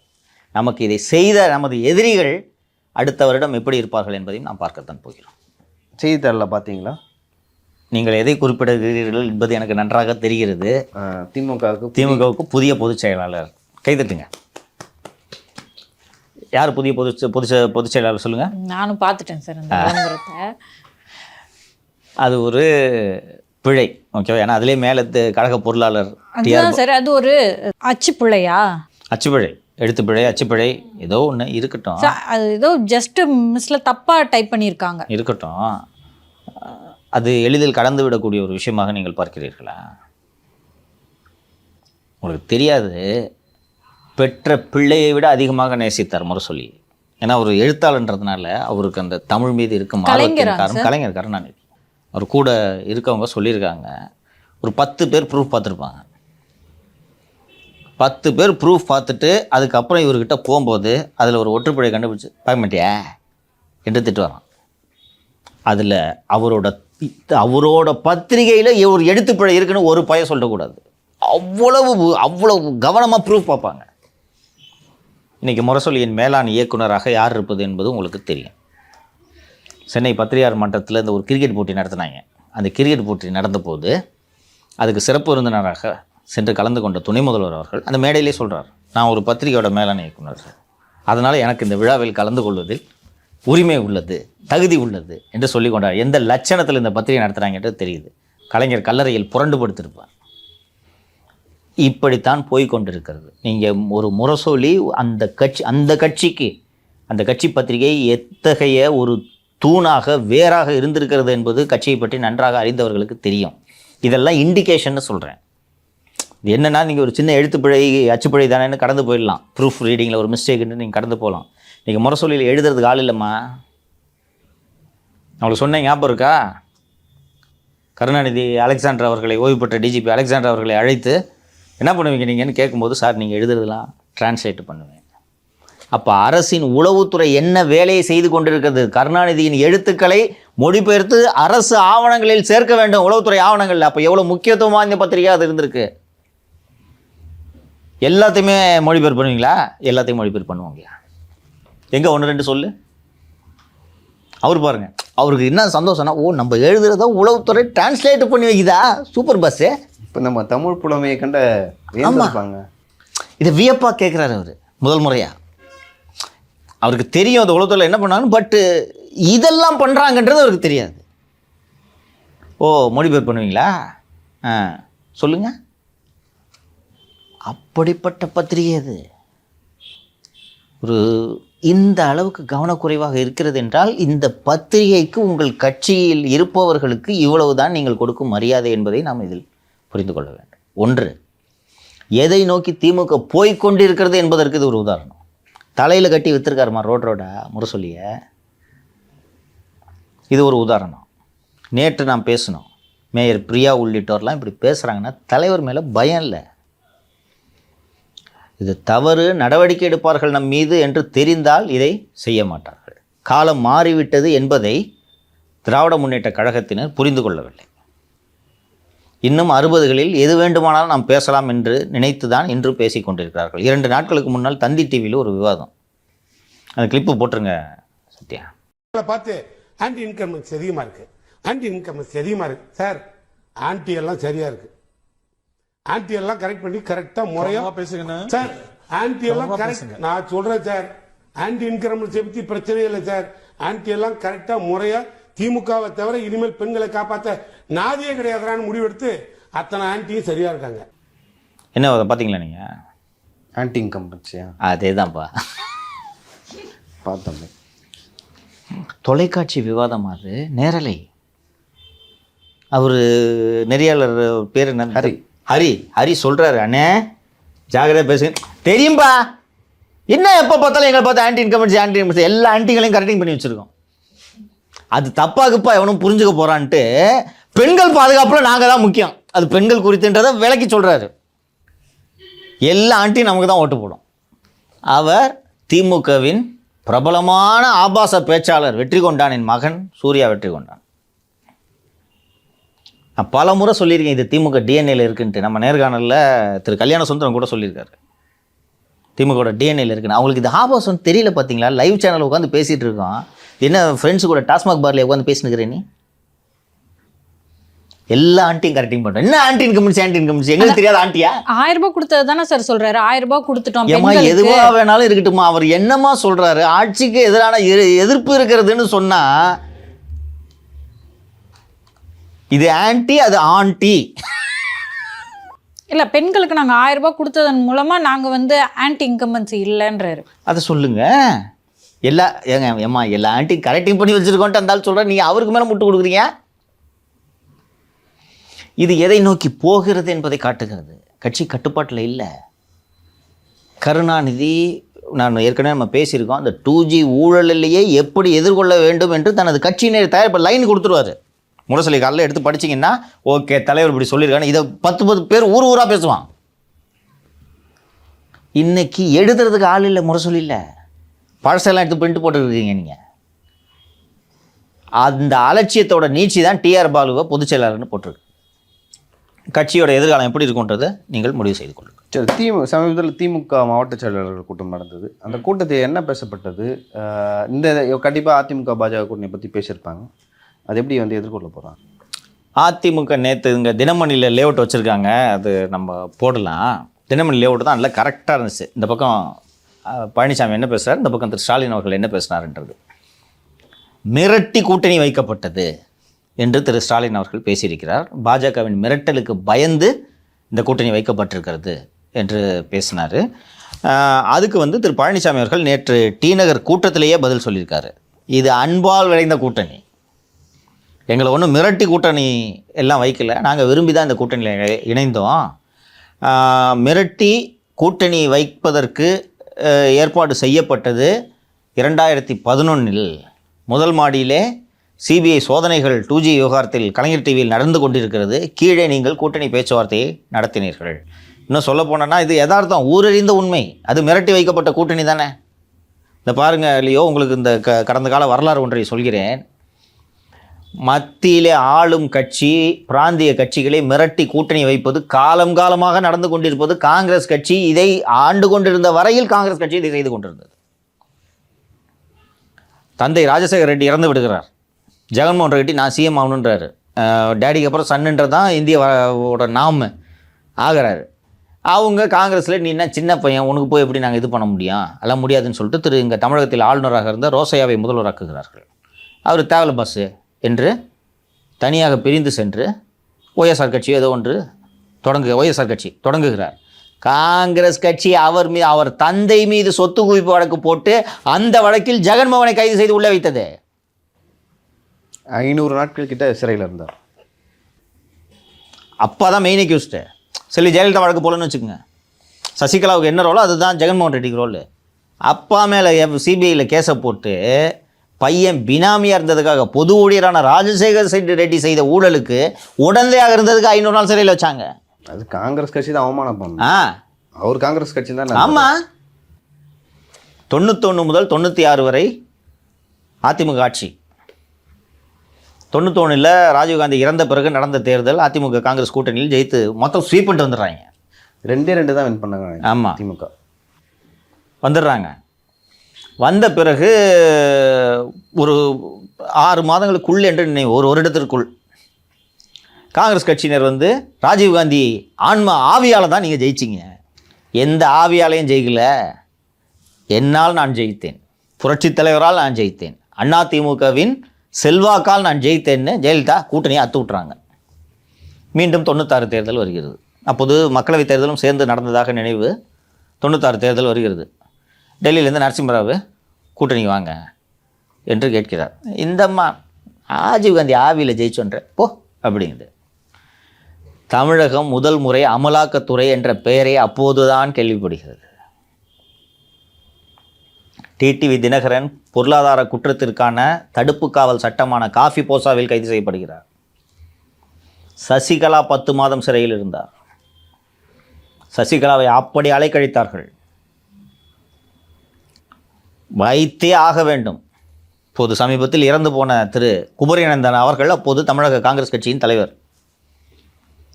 காங்கிரஸ் கட்சிக்குள்ளேயே செல்வி ஜெயலலிதா அவர்களுக்கு கடுமையான எதிர்ப்பு. கூட்டணி வைக்கிறியா இல்லையான்றார் நரசிம்மராவ். கடைசி நேரத்தில் குமரிநந்தன் காங்கிரஸ் கட்சி இது சரி அதிமுகவோடு இது அதிமுகவுக்கு ஒரு வழி இல்லை, காங்கிரஸோட கூட்டணின்னு சொல்லும்போது காங்கிரஸில் முறுக்கிட்டாங்க, இந்த கட்சியோட கூட்டணியா என்று. அப்போது காங்கிரஸில் இருந்து உடைத்து வெளியேறி உருவானது தான் தமிழ் மாநில காங்கிரஸ். சைக்கிள் சின்னம் விட்டாங்கன்னா சைக்கிள் சின்னம், சரியாக சொல்கிறீர்கள். ஜி.கே. மூப்பனார், ப. சிதம்பரம் ஆகியோர் இந்த பக்கம் இருக்கிறார்கள். ரஜினிகாந்த் ஆதரவு அளித்தார். ஒரு சமீபத்தில் கூட ஒரு நேர்காணலில் திரு ப. சிதம்பரம் அவர்கள் அதை நினைவு கூர்ந்திருந்தார் என்று நினைக்கிறேன். மிடில் கிளாஸ்லாம் வந்து எங்ககிட்ட ஜாயின் பண்ணாங்க. கிரீம்ஸ் ரோட்டில் பக்கத்தில் எங்கேயோ வேலஸ் கார்டனில் தான் அலுவலகம் இருந்துச்சுன்னு நினைக்கிறேன், தமாக ஆஃபீஸு. பிறகு மூப்பனார் அவர்கள் காங்கிரஸ் கட்சியை இணைத்து விட்டார். இப்போது அவரது மகன் தமிழ் மாநில காங்கிரஸ் அப்படி தான் உருவானது. காலங்காலமாக எல்லா கட்சியும் இப்படி மிரட்டி தான் கூட்டணி வச்சுருக்கு. அப்போ உடைஞ்சது கடைசியாக அந்த அதிமுக காங்கிரஸ் கூட்டணி. அதுக்கு முன்னாடி அதான் நேச்சுரல் கூட்டணி, இயல்பான கூட்டணியாக இருந்தது. எம்ஜிஆர் இந்திரா காந்தி ஃபார்முலா அது, அப்புறம் எம்ஜிஆர் ராஜீவ்காந்தி. ஸோ எல்லா கட்சியும் மிரட்டி தான் வச்சுருக்கு. நீங்களே மிரட்டி தானே 63 சீட்டு கொடுத்தீங்க. உங்களுக்கு ஞாபகம் இருக்கா? ஈழப்போர் நடந்து முடிந்த சமயம் பட்டாசு வச்சு கொண்டாடினாங்களா? இவங்களுக்கு விருப்பமே இல்லை திமுகவுக்கு. சரி, காங்கிரஸ் கட்சியோட செல்வாக்கு அப்போ மட்டும் ஒன்றும் பெருசாக இல்லை. 63 சீட்டை எதுக்கு தூக்கி கொடுத்தீங்க?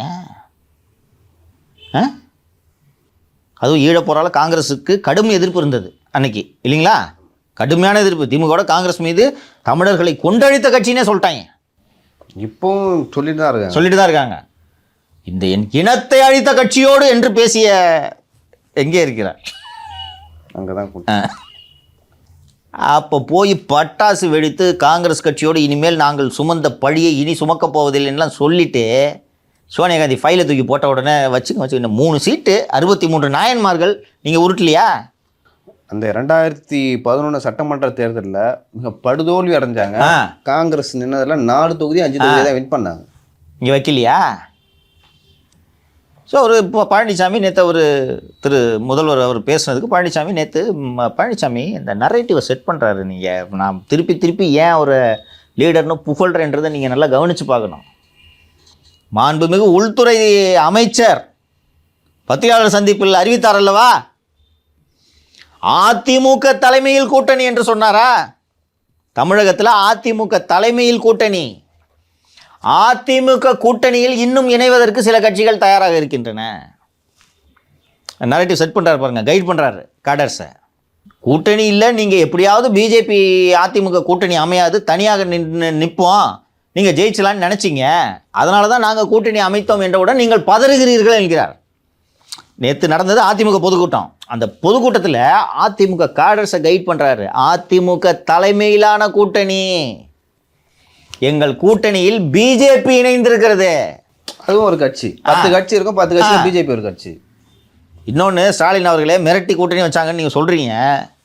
24 தேர்தலில் மிரட்டி கூட்டணி வச்சாங்கன்னா கூட ஒரு லாஜிக் இருக்குது. ஏன்னா அது மத்திய அரசுக்கு நடைபெறும் தேர்தல்.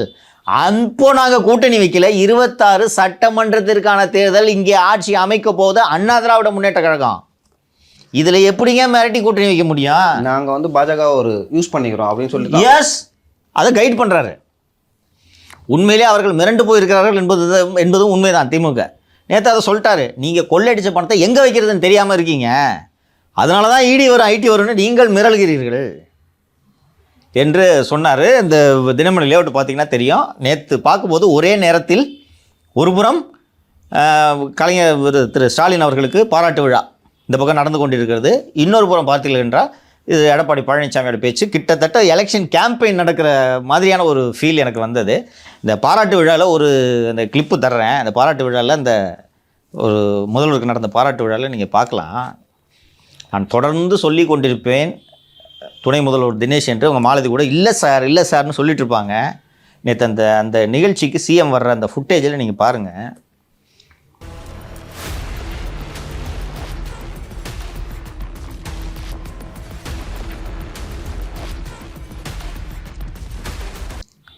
உமாநாத்ன்றவர் IAS officer, direct IAS, UPSC எடுத்து கிளியர் பண்ணி வந்தவர். சிஎம் முதன்மையின் செயலாளர்கள் அவர் ஒருவர். All side and is an IAS officer. Dinesh யாருன்னா ஃபோட்டோகிராஃபர், ஜின்னாவுக்கு அசிஸ்டண்ட்டாக சேர்ந்த ஃபோட்டோகிராஃபர். ஃபுட்டேஜ் பாருங்கள். சிஎம் நடந்து வருவார். சிஎம்க்கு பின்னாடி ஸ்டைலாக தினேஷ், இப்போ புதுசாக வேறு தலையில் திடீர்னு முடி முளைச்சிருக்குன்னு தெரியல, நடந்து வருவார். ஹெல்வா மாட்டின் யூஸ் பண்ணுவார். உமாநாத் ஐஏஎஸ் ஓரமாக நின்றுருப்பார். தினேஷை பார்த்து அப்படின்னு உமாநாத் சொல்கிறார். இவர் இன்ஸ்ட்ரக்ஷன் கொடுக்குறாரு. ஜெயலலிதாவோட உதவியாளர் பூங்குன்றன் என்பது, ஜெயலலிதா செத்த பிறகு தான் பூங்குன்றன் மூஞ்சி பல பேருக்கு தெரியும். கரெக்டாப்பா? அதுவும் பூங்குன்றன் வந்து அம்மா ஆவி நைட்டு பேசின்னு உருட்டின்னு இருந்தார் ஃபேஸ்புக்கில். அப்போது தான் அவர் முகமே தெரியும். கருணாநிதியின் கண்களாகவும் காதுகளாகவும் இருந்தவர் சண்முகநாதன். சண்முகநாதன் பேசுகிறேன் ஐயா அப்படி சொன்னாங்க. எப்போ பார்த்தீங்கன்னாலும் சண்முகநாதனை கையில் நீங்கள் அந்த ஷார்ட் அண்ட் நோட்டோடு தான் பார்க்கலாம். ஒரு ஸ்டெனோகிராஃபர் அவர். தினேஷ் இன்று இருந்த பதவியில் அன்று இருந்தவர் சண்முகநாதன். இந்த ஷார்ட் அண்ட் நோட்டோட தான் நீங்கள் சண்முகநாதன் முகத்தை பார்த்தீங்கன்னாலே இப்படி தான் இருக்கும். இப்படி குனிஞ்சிருப்பார். எந்த புகைப்படம் பார்த்தாலும் திரு கருணாநிதி அவர்களுக்கு ஒர்க் பண்றவர் அப்படின்ற கொடுப்பாங்க. இது நேற்று இந்த ஃபுட்டேஜை பாருங்கம்மா, நீங்கள் கிளிப்பை பாருங்க. இப்போ தெரியுதா? முதல்வரின் மனைவி தினேஷ் மூலமாகத்தான் முதல்வரை அணுக வேண்டும். முதல்வரின் மகன் தினேஷ் மூலமாக தான் முதல்வர் அணுகணும். எந்த அதிகாரி மந்திரிங்க எந்த மந்திரியாக இருந்தாலும் தினேஷ் மூலமாக தான் அணுகணும். அதனால தான் தினேஷோட உடம்புல ஒவ்வொரு அணுவிலையும் ஆணவம் ஏறி இருக்கு. நீங்கள் நல்லது கிளிப்பை பார்த்தீங்கன்னா உங்களுக்கு தெரியும். நான் கவர்மெண்ட் ஆஃபீஸில் வேலை செஞ்சோம்மா, நான் கிளர்க்காக இருந்திருக்கேன். ஐஏஎஸ் அதிகாரிகள் அவர்கள் எப்படி நடந்து கொள்வார்கள், பணியாளர்கள் எப்படி நடந்து கொள்ள வேண்டும் என்று புரிந்து கொள்ள வேண்டும். நீங்கள் ரெகுலராக எக்ஸாம் எழுதி டெப்டி செக்ரட்டரி ஆன ஆள் கூட கிடையாது தினேஷ். Special appointment. சண்முகநாதன் வந்து கவர்மெண்ட் வந்துச்சுன்னா டெப்டி செக்ரட்டரி ஆகிடுவார். கவர்மெண்ட் போனோன்னா நாட் கவர்மெண்ட் செக்ரட்டரி, நியமன பதவி. Full government servant. இப்போ நீங்கள் பாடி லாங்குவேஜ் பாருங்கள். இப்படி இருந்தால் தினேஷுக்கு மண்டையில் எவ்வளோ இருக்கும்? அதனால தான் சிஎம் எப்படி அரசியல் வச்சுருக்காரோ அதே மாதிரி அரசியல் வைக்கிறீங்க நீங்கள், இல்லையா? அவர் சிஎம், அவர் என்ன வேணாலும் பண்ணிக்குவார். நீ யாரியா? அப்போது எப்படி இவர்கள் முதல்வரை ஆட்டு வைக்கிறார்கள் தெரியுதா? எனக்கு அந்த நிகழ்ச்சியை அதை பார்த்தோன்னே என்னால் டைஜஸ்டே பண்ண முடியல. உமாநாத் ஏன் இப்படி பம்புறாரு? உமாநாத் திருடுறது சிஎம் காதுக்கு போகக்கூடாதுல்ல, புரியுதா? இப்போ துணை முதல்வராக இல்லையா சொல்லுங்கள் சார். சமீபத்தில் சென்னை கார்ப்பரேஷனில் வந்து ஒரு டெண்டர் வந்து விடப்பட்டது. அந்த டெண்டரில் வந்து நிறைய சர்ச்சைகள், குழப்பங்கள் அப்படின்னு சொல்லிட்டு சொல்கிறாங்க. அந்த வேலையை முடிச்சுட்டு அதுக்கப்புறம் தான் டெண்டரை விட்டாங்க அப்படின்னு சொல்கிறாங்க. இல்லையோ, நானும் பல அரசுகளை பார்த்துருக்கிறேன். எல்லா அரசுலேயும் கரப்ஷன் இருக்கும். இங்கே இது இல்லைன்னு சொல்லவே முடியாது. கரப்ஷன் இருக்கும், எல்லா அரசுலையும் கரப்ஷன் இருக்கும். இது போல் அப்பட்டமாக வெளிப்படையாக ஒரு ஆணவத்தோடு திருடும் அரசை நான் பார்த்ததே கிடையாது. முடிந்து போன வேலைகளுக்கு டெண்டரை விட்டு எங்கேயாவது கேள்விப்பட்டிருக்கிறீர்களா? இந்த பிளாட்ஃபார்ம் இருக்குல்ல, அந்த பிளாட்ஃபார்ம் நடைபாதை இருக்குல்ல, அந்த நடைபாதைக்கு பெயிண்ட் அடிக்கிறது, சிறு சிறு சாலைகள் போடுவது, இந்த ஒர்க்கெல்லாம் நடந்து முடிஞ்சிருச்சு. நடந்து முடிஞ்ச ஒர்க்குக்கு டெண்டர் விட்டுருக்காங்க. ரைட், டெண்டர் விடுறீங்க. அந்த விடும் டெண்டர் தமிழ்நாட்டை 1996 முதல் தமிழ்நாடு டெண்டர் டிரான்ஸ்பரன்சி ஆக்ட்னு ஒரு சட்டம் கவர்ன் பண்ணுது. எந்த டெண்டர் விட்டாலும் நீ ஆன்லைனில் ஓப்பன் ஆகிடணும். அப்போ நியூஸ் பேப்பர் இப்போ ஆன்லைன், நம்மளும் பார்க்கலாம், ஒப்பந்ததாரர்களும் பார்க்க முடியும். ரகசியமாக தபால் மூலமாக 2 ஒப்பந்ததாரர்களுக்கு மட்டும் டெண்டர் அனுப்பியிருக்காங்க. அந்த டெண்டரும் முடிந்து போன வேலைகளுக்கு. இந்த வேலையோட மதிப்பு மட்டும் 2.2 கோடி ரூபாய். இந்த விவரம் தெரிஞ்சு இப்போ இன்னொரு கான்ட்ராக்டர் இருக்காங்க, அவனுக்கு மட்டும் தபாலில் போயிருது போலன்னு இவங்களும் விண்ணப்பிக்கிறாங்க. ரிஜெக்டட். இன்னொன்று, இந்த ஆக்ட் ஸ்ட்ரெயிட் வயலேஷன் இல்லையாப்பா. இது சம்மந்தமாக அந்த கார்ப்பரேஷனை வறுத்து எடுத்து வரும் டைம்ஸ் ஆஃப் இந்தியா செய்தியாளர் ஓம் ஜஸ்வின் வந்து குமரகுருபரன்ட்ட கேட்டவுடனே குமரகுருபரன் மற்றும் மேயர் பிரியாவிடம் கேட்டதற்கு நாங்கள் விசாரிக்கிறோம். பார்க்கிங்கில் என்ன நடந்துச்சுன்றதை நம்ம பேசிக்கிறோம். எவ்வளவு துணிச்சல் இருந்தாலும் இந்த கரப்ஷனை பண்ணுவாங்க. இன்னொன்று, இந்த மாதிரி ஒரு அவசர வேலைக்கு நீங்கள் ஓப்பனாக விடாமல் ரகசியம் இந்த மாதிரி ஒரு டெண்டர் விடலாம். அந்த ஒர்க்கோட வேல்யூ 50,000 கடக்கக்கூடாது. இந்த ஒர்க்கோட வேல்யூ 15 முதல் 30 லட்சம், மொத்தம் 2.2 கோடிக்கு விட்டுருக்காங்க. அது மட்டும் அல்லாமல் இது ஒரு ஜோனில் விட்ட டெண்டரு. கார்பரேஷனில் 15 ஜோன் இருக்குது. ஒவ்வொரு மாதமும் 200 டெண்டர் விடுறாங்க. நான் இப்போ சமீபத்தில் நம்ம நிகழ்ச்சியில் சொன்ன ஞாபகம் இருக்கா? ஏப்ரல் மாதம் 10 தேதியில் மட்டும் 200 டெண்டர் விட்டுருக்காங்க 10 நாள்லன்னு. தெரியுதாப்போ? ஆட்சி முடிய போகிறது என்பதால் அவசரமாக கொள்ளையடித்து வருகிறார்கள். அந்த மாதிரி அந்த டெண்டர் முடிஞ்சு போன வேலை. ஆமாம், முடிஞ்சு போன வேலைக்கு டெண்டர்னா என்ன பார்த்தோம்? அதுவும் ரகசியமாக 2 பேருக்கு மட்டும் கவர் அனுப்புறீங்கன்னா. சார், சமீபத்தில் முன்னாள் ஐஏஎஸ் அதிகாரி சகாயம் அவர்கள் வந்து, நான் வந்து நீதிமன்றத்தில் வந்து ஏன் ஆஜராகலாம், எனக்கு வந்து இருந்த பாதுகாப்பை தமிழக அரசு நீக்கியிருக்காங்க, என் உயிருக்கு வந்து உத்தரவாதம் இல்லை அப்படின்னு சொல்லிட்டு ஒரு ஐஏஎஸ் அதிகாரி இப்படி பேசுனதே வந்து மிகப்பெரிய அளவில் வந்து பரபரப்பு ஏற்படுத்தியது. ஏன் வந்து அவரோட பாதுகாப்பு எடுத்தாங்க, எதுக்கு வந்து அந்த மாதிரியான லைக் ஒரு ஸ்டேட்மெண்ட் அவர் கொடுக்குறாரு? டிஜிபி திரு சங்கர் ஜிவால் அவர்கள் நேற்று இரவு ஒரு செய்திக்குறிப்பை வெளியிட்டிருக்கிறார். அந்த செய்திக்குறிப்பில் நிறைய விளக்கங்கள்லாம் கொடுத்துருக்கார். சகாயம் அவர்கள் 2021ஆம் ஆண்டு விருப்ப ஓய்வில் சென்று விட்டார். அதுக்கு முன்னாடி கொடுத்துருந்தோம். அவர் இந்த டேட்டில் விருப்ப ஓய்வில் சென்று விட்டார். அதற்கு பிறகு அவருக்கு இருக்கக்கூடிய அச்சுறுத்தல்கள் பற்றி ஆய்வு நடத்தினோம்.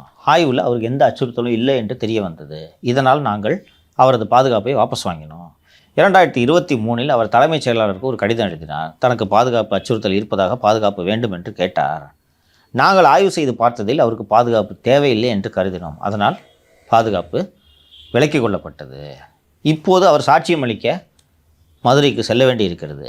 மதுரைக்கு செல்வதற்கு பாதுகாப்பு கொடுக்கிறோம், தேவைப்பட்டால் பாதுகாப்பு கொடுப்போம், அவர் அச்சமில்லாமல் போய் சாட்சி சொல்லலாம் அப்படின்னு ஒரு இது இருக்கார். இதோட அடிப்படை என்னென்னு பார்த்தா, தேவையில்லாமல் காவல்துறையினோட மேன் பவர் வேஸ்ட் பண்ணக்கூடாது என்பதாக புரிந்து கொள்ளலாம். தமிழ்நாடு காவல்துறையில் 263 ஐபிஎஸ் ஆஃபீஸர்கள் இருக்காங்க. சராசரியாக ஒவ்வொருத்தரோட வீட்டிலேயே 5 கான்ஸ்டபிள் இப்போதும் வேலை செய்கிறார்கள். நீங்கள் நீதிபதி எஸ்எம் சுப்பிரமணியம் அல்ல, கடவுளே நினைத்தாலும் போலீஸில் ஆர்டரி சிஸ்டத்தை ஒழிக்க முடியாது. இங்கே ஒழிக்கணும்னு நினச்சிங்கன்னா போலீஸில் எல்லாருக்கும் சியூஜி நம்பர் கொடுத்துருக்காங்க. ஓகேவா? எல்லா போலீஸ் அனைத்து அதிகாரிகள் மூத்த அதிகாரிகள் முதல் கடைநிலை காவலர் வரை அத்தனை பேருக்கும் சியூஜி கொடுத்துருக்காங்க. இந்த ஐஏஎஸ் ஐபிஎஸ் அதிகாரிகள் குடியிருக்கக்கூடிய குடியிருப்பு இருக்குல்ல, டைஷா, அந்த டைஷாவோட டவர் டம்பை எடுத்திங்கன்னா இந்த எத்தனை சியூஜி நம்பர் அங்கே இருக்குன்றது தெரிஞ்சிடும். கமிஷனர் அருணோட வீடு டைஷாவில் இருக்குது. வேலை இருக்குதோ இல்லையோ 2 வேன் ஃபுல்லாக கான்ஸ்டபிள்ஸ் அங்கே இருப்பாங்க. டைஷா உள்ள வந்து இன்னும் காவல்துறை ஆணையர் அருணை டார்கெட்டை அட்டாக் பண்ணுவாங்களே, எதுக்கு 2 வேன் போலீஸு? இது மேன் பவர் வேஸ்ட்டாக தெரியலையா உங்களுக்கு? இது மாதிரி நான் உறுதியாக சொல்கிறேம்மா, நீங்கள் இந்த காவலர்களோட இந்த சியூஜி நம்பர் டவர் லொக்கேஷன் எடுத்துட்டிங்கன்னா உங்களுக்கு தெரிஞ்சிடும். அதே போல் போலீஸ் வண்டியில் பூரா ஜிபிஎஸை போட்டோன்னா எங்கே போகிறது, எல்லா வண்டியும் எப்படி ஸ்கூல் வாசல்லே நிற்கிதுன்றதை கண்டுபிடிச்சிடலாம். இப்போ இதுக்கு மேன் பவர் வேஸ்ட் இல்லையா? அந்த ஐஏஎஸ் அதிகாரி ஒரு மிகப்பெரிய ஊழலை விசாரித்திருக்கிறார். அவர் தனது உயிருக்கு அச்சுறுத்தல் இருக்கிறது என்று சொல்கிறார். ஒரு கன்மேனை கொடுக்குறதுல உங்களுக்கு என்ன பிரச்சனை? ஓய்வு பெற்ற காவல்துறை உதவி ஆய்வாளர் திரு ஜாகிர் ஹுசேன் என்னை கொல்ல போகிறாங்கன்னு வீடியோ போடுறாரு. ஒரு ஓய்வு பெற்ற சப் இன்ஸ்பெக்டரை கொலை செய்பவர்கள் ஆயிரக்கணக்கான கோடி கிரானைட் மற்றும் கனிம ஊழல்களை அம்பலப்படுத்தி நீதிமன்றத்திற்கு அறிக்கை தாக்கல் செய்த ஒரு ஐஏஎஸ் அதிகாரியை கொல்ல மாட்டார்கள் என்பதற்கு என்ன உத்தரவாதம்? ஏற்கனவே இந்த மாதிரியான ஆக்டிவிஸ்டாக இருந்த ஜஹபர் அலி கூட கொலை செய்யப்பட்டிருக்காருல்லவா? ஒரு இன்னொன்று அவர் ஃபீல் பண்ணுறாரு. சரி, நீங்கள் சொல்கிறது போல் செக்யூரிட்டி ரிவ்யூ பண்ணி மேன் பவர் வேஸ்ட் பண்ண முடியாதுன்னு சொன்னால் நீங்கள் மேன் பவர் வேஸ்ட் பண்ணுறது இல்லையா? எவ்வளவு காவலர்கள் வீட்டில் வேலை பாருங்க. ஜீவால் வீட்டில் வேலை பார்க்கல, ஈஸியாக இருக்கு போங்க. டைஷாவில் எதுக்கே எவ்வளோ கான்ஸ்டபிள் நான் கேட்குறேன்? சும்மா வெட்டி பந்தாக்கு தானே. அங்கே இருக்கிறவங்க எல்லாருமே ஐஏஎஸ் ஐபிஎஸ் அதிகாரிகள் இல்லவா? இவர் கமிஷனர் இல்லை, கெத்து காட்டணும்ல. 2 வேனு ஃபுல்லாக நிற்கிறாங்கய்யா. அவங்க மேன் பவர் வேஸ்டேஜ் இல்லையா? அதிகாரிகள் வீட்டில் காவலர்கள் வேலை செய்வது ஜிவாலுக்கு தெரியாதா? ஒரு அதிகாரிக்கு பாதுகாப்பு கொடுக்கறதுக்கு இவ்வளோ விளக்கம் சொல்கிறீங்க. ஒரு அப்போ யோக்கியமாக இருக்கிற ஒருத்தன் உயிருக்கு அச்சுறுத்தல் இருக்குன்னு சொன்னால் கூட நீங்கள் பாதுகாப்பு கொடுக்க மாட்டீங்க. அதுக்கு இவ்வளோ பெரிய விளக்கம் கொடுப்பீங்க நீங்கள். இல்லை, நீதிமன்றத்துக்கு போய் சாட்சி சொல்கிறதுக்காக ஒரு பாதுகாப்பு கொடுப்பாங்களா? என்ன கெட்டு போச்சுன்றேன் நான். அவர் ஸ்ட்ரைட்டாக வேலை செஞ்ச ஒரு ஐஎஸ் ஆஃபீஸர். அவருக்கு ஒரு கன்மேன் கொடுக்க அவர் சொல்கிறாரு எனக்கு இப்போ அச்சுறுத்தல் இருக்குன்ட்டு. சமூக விரோதி அவர் சகாயா. இவர் கொடுக்குறதுல வாட் இஸ் யூர் டிஃபிகல்ட்டி? அந்த டைமுக்கு மட்டும் நாங்க வந்து பாதுகாப்பு தரோம். அதுவும் ஆய்வு பண்ணிட்டு கொடுப்போம். அவர் எனக்கு லைஃபுக்கு அச்சுறுத்தல் இருக்குன்றாரு. இன்னொன்று சொல்கிறாரு, இவர் கடைசி 23 கேட்டார், அப்போ நாங்கள் ரிவ்யூ பண்ணிவிட்டு இல்லைன்னு சொல்லிட்டோம். 2 வருஷம் அமைதியாக இருந்துட்டு இப்போ கேட்குறாரு. இப்போதான் வந்து சாட்சி சொல்ல போக வேண்டி இருக்கு ஒண்ணு சார். இன்னொன்னு சாட்சி சொல்ல போகும்போது மட்டும்தான் தாக்குதல் நடத்தப்படுமா இல்ல எல்லா டைமும்? அவர் சொல்றாருல எனக்கு உயிருக்கு அச்சுறுத்தல் இருக்குன்னு, கொடுக்கறதுல உங்களுக்கு என்ன டிஃபிகல்ட்டின்னு கேட்குறேன் நான். அவர் உங்களை போல அல்லாமல் நேர்மையாக பணியாற்றிய அதிகாரி தானே, அந்த கடுப்புல கொடுக்காம இருக்காங்கன்னு நினைக்கிறேன். ஆம்ஸ்ட்ராங் அவர்களுக்கு சார் அந்த அவர் இறந்ததுக்கு அப்புறமா 3 முறை நாங்க எச்சரிச்சோன்னு சொல்றாங்க. எச்சரிச்சவருக்கு நீங்க பாதுகாப்பு கொடுத்துருக்கணும்ல. ஸோ தெரிஞ்சே நீங்க பாதுகாப்பு கொடுக்கல. இப்போ இத மாதிரி நல் உள்ளங்களால இப்படி இழந்துட்டே இருக்க முடியுமா? நம்ம வேலை செய்யறது இல்லைம்மா. நான் ஏற்கனவே சொன்னேன், உளவுத்துறையில் OCIU என்ற ஒரு பிரிவு இருக்கிறது என்று. Organised crime intelligence unit. சிறை உள்ள வெளியில் இருக்கக்கூடிய ரவுடிகளை கண்காணிக்கும் வேலை. அவர்கள் தங்கள் வேலையை ஒழுங்காக செய்திருந்தால் 30 பேர் சேர்ந்து சதி திட்டம் திட்டிருப்பானா ஆம்ஸ்ட்ராங் கொள்றதுக்கு? அப்படி வேலை செய்யலன்னு தானே அர்த்தம். 30 ரவுடி சேர்ந்து 3 மாசமா பிளான் போடுறது கண்டுபிடிக்கலாம். நீங்கள் என்ன உளவுத்துறை வச்சிருக்கீங்க? அந்த அம்மா அவங்க மனைவி பேசிட்டு இருந்துச்சு, மிரட்டி அதையும் வாய அடைச்சிட்டாங்க. இந்த லட்சணத்தெல்லாம் இருக்கு உங்கள் டிபார்ட்மெண்ட்டு. சரிங்க சார், இது வரைக்கும் பல்வேறு விஷயங்கள் குறித்து பேசணும். தொடர்ந்து வந்து அரசு தேட்டரில் பேசலாம். ரொம்ப நன்றி உங்க கருத்து. பேசலாம். நேர்கள்ட்ட மன்னிப்பு கேட்டுங்க. ஆனிவர்சரின்றதுனால கொஞ்சம் நீளமாக போயிடுச்சு ப்ரோக்ராம். மன்னிச்சிருங்க. நன்றி. நன்றி.